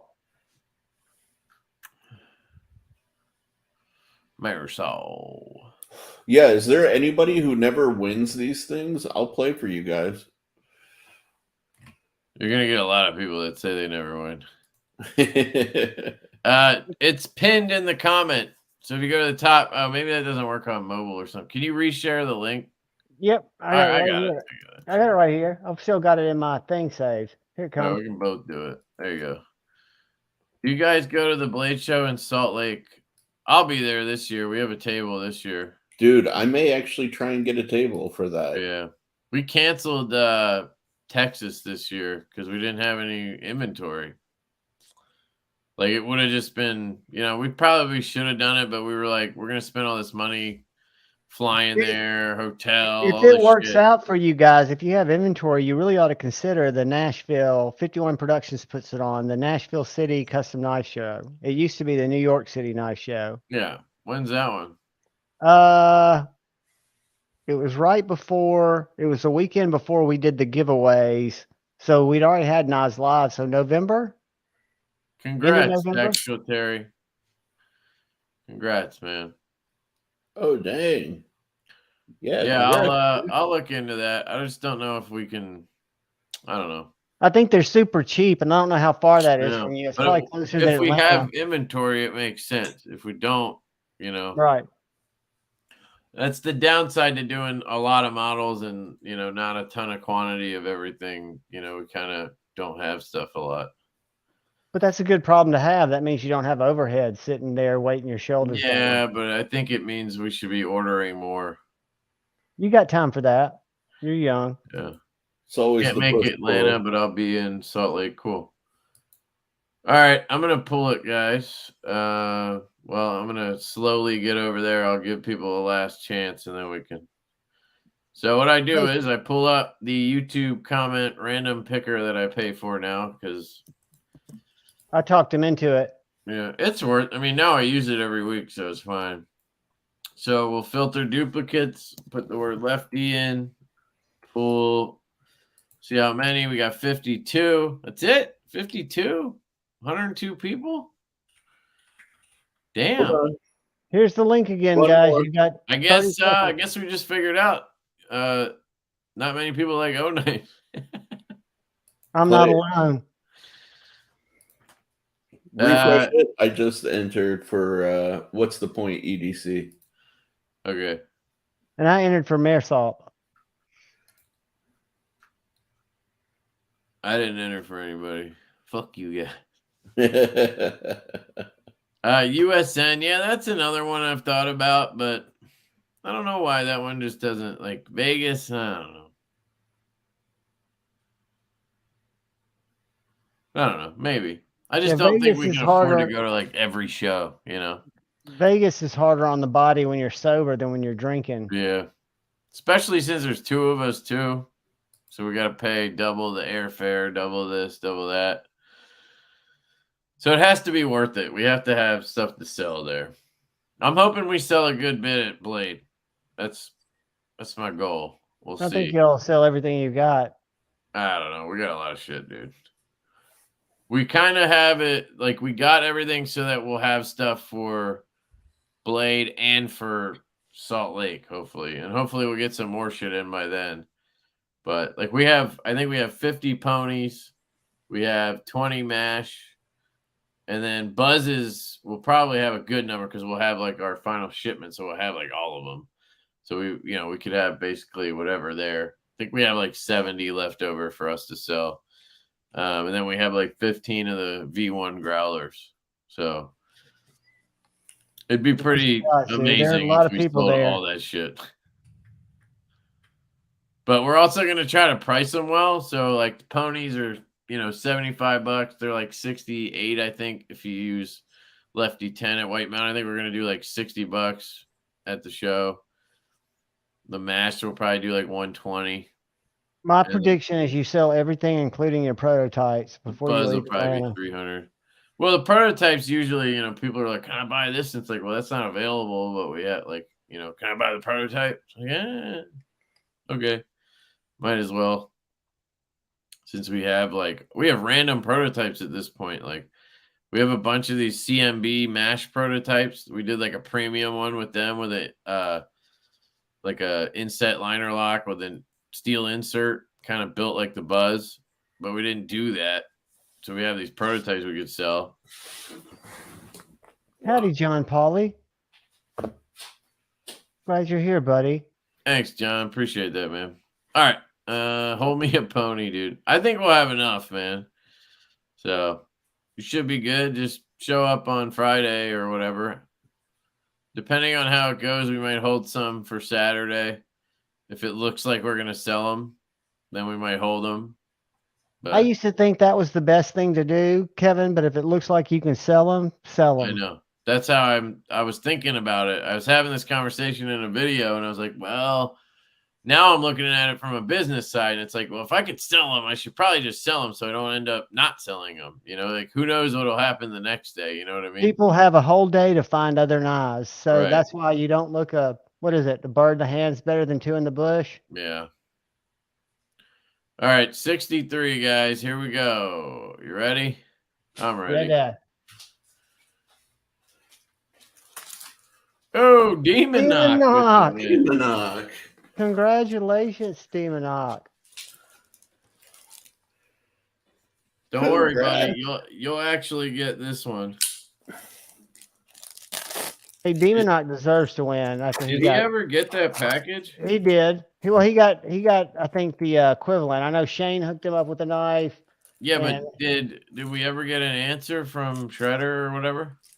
Demon Knock, did you ever get any closure there from the shredder?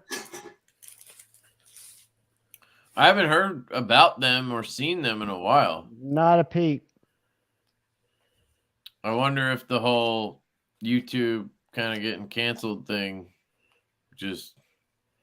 It'll take people's wins out of their sales. I've tried to talk Brand into coming back, and he's But that's not a reason to do a giveaway and not give it away. You know what I mean? See you over there, Jim. Demon Knock word, does that mean you did get handled from Shredder or you didn't? That's good if it got handled. I'd love for it to have gotten handled. Yeah. Demon Knock, hit me up on Instagram or email me. I'm going to put my email in here, and I'll send this guy out to you. What's the point? EDC is asking about that budget Kaimano again. The Lothar? Yeah. I know, Gary. That sucks. Here, I'll drop a link because I have it right here. What sucks? Oh, the issues that the shredders are going through, the family issues. Somebody just mentioned that. There's family issues too? Yeah, that was the whole alleged reason, which I assume is true, of why he wasn't shipping. There was just a kind of a, what would you call it? A dissolution of There's a link. What's the partnership. So you're saying they got divorced? Yeah, evidently she left him with the kids that they adopted or something. It was kind of put him in a tough spot. Which, after hearing Urban's story on Mental Health Mondays, my heart goes out to people like that. Yeah. Later, LCAP. Have a good night, dude. See you guys over there. Can I put Loctite on the Divo Buzz if it's going off center after fidgeting? Yeah, dude. 90, I mean, I would say 90% of knives you need to Loctite. At least I do. All knives. Oh, they yeah. eventually walk. So feel free to, Loctite the knife, The trick I always is when you recommend get if it you're going to Loctite, do that you take at least you could take your whole knife part and disassemble it, clean it. But if you don't want to do all that, take the pivot screw out and get a cloth with alcohol, clean off the threads and everything really well. And then take that cloth and kind of push it into the pivot with a bit so that it cleans out the inner threads with alcohol too. And then just wait a second for it to dry and then do the Loctite, because a lot of times there's oil in the pivot barrel and your Loctite doesn't cure. And then you're like pissed off because you waited 2 days for it to Loctite and then it didn't actually Loctite. So that's a little tip. And I actually use super glue, but I don't necessarily go around recommending that to people. If you do try it, use very small amounts to start. The good thing about super glue is it cures like instantly. So you don't have to, you can fidget with your knife again 20 minutes later. With Loctite, you want to let it sit for 24, 48 hours after you get it adjusted, not flick it. At least overnight, you know what I mean? The DK on the pivot is rotating around. Yeah, I've noticed with Best Tech, they are not securing the show side pivot cap to the barrel very well. So that's another one that what I would do to make it easy, you could probably just thumb it out and then Loctite it, thumb it back down and get it in place. What I would do is take the knife apart, pop the barrel out, and then take that pivot cap off, put the Loctite on, tighten it down real well, let that sit overnight or a day or two to Loctite, then put the knife back together. It's usually the best way to do it. You could also use, since you got an extra set of hardware with the knife, you could take the extra pivot. I know you didn't, Demon Knock, and I'm sorry to bring it up. And I you just can wanted to make Loctite sure you're that taken care while of. you still have your knife together, and you can use it or whatever. And then once that's Loctited, you could put that one in the knife, whatever you want to do. Sorry, dude, that was my bad. I didn't realize you weren't talking about that. I thought No, dude, it was public me that brought knowledge. it up. And the only thing I think about is there are no secrets really in the community if it affects people getting wronged or not getting what they were promised. So Well, I just thought it was a long enough period of time where nothing got done that I thought, you know, it was, yeah. I apologize, Demon Knock. Me too, buddy. That's, yeah. I wasn't involved, but I'll still say sorry, brother. And to be clear, he wasn't saying anything or bitching about anybody or doing anything. No, we brought that up. You winning the giveaway just triggered that in my head, you know. But and I'm glad you won, buddy. You'll probably get tracking tomorrow from me. So. Yeah. All right. You guys have anything else you want to cover or anything? No, I had a great time with all you guys. Yeah. Enjoyed y'all showing up. 2 weeks from now, we can't do Off the Edge. Well, we could, but we're not gonna because we'll be at Blade Show and we'll all be in there. the pit. We'll be in the pit. Fuck yeah. I can't believe it's 2 weeks. It's so crazy. It's coming up so fast. 2 weeks from right now, we will be probably having a conversation with each other or with other people in the pit. Just chilling. Dude. Yeah. Or I'll be asleep. But we've been on since 8:45, Edgy. We're getting ready to head over to SKL. How are you, buddy? Yeah, so here, does anybody have a link for SKL? We can send them over. Isn't there a way to like actually send people over? I know there is in YouTube. They added it. I don't know if you can do it from it doesn't work here. Let me pop this link in here. Oh yeah, definitely email your new address. Yeah, that'd be great. But there's a link, guys, to SKL. Go enjoy that. Tell Big Red we say what up. Big Red. And everybody have a great night. Love all you guys. Thanks for coming on, Sharif. Appreciate you, buddy. Oh, thank you. Guys. Later, Sharif. Later, Lefty. Peace out, guys. Later, guys. Later.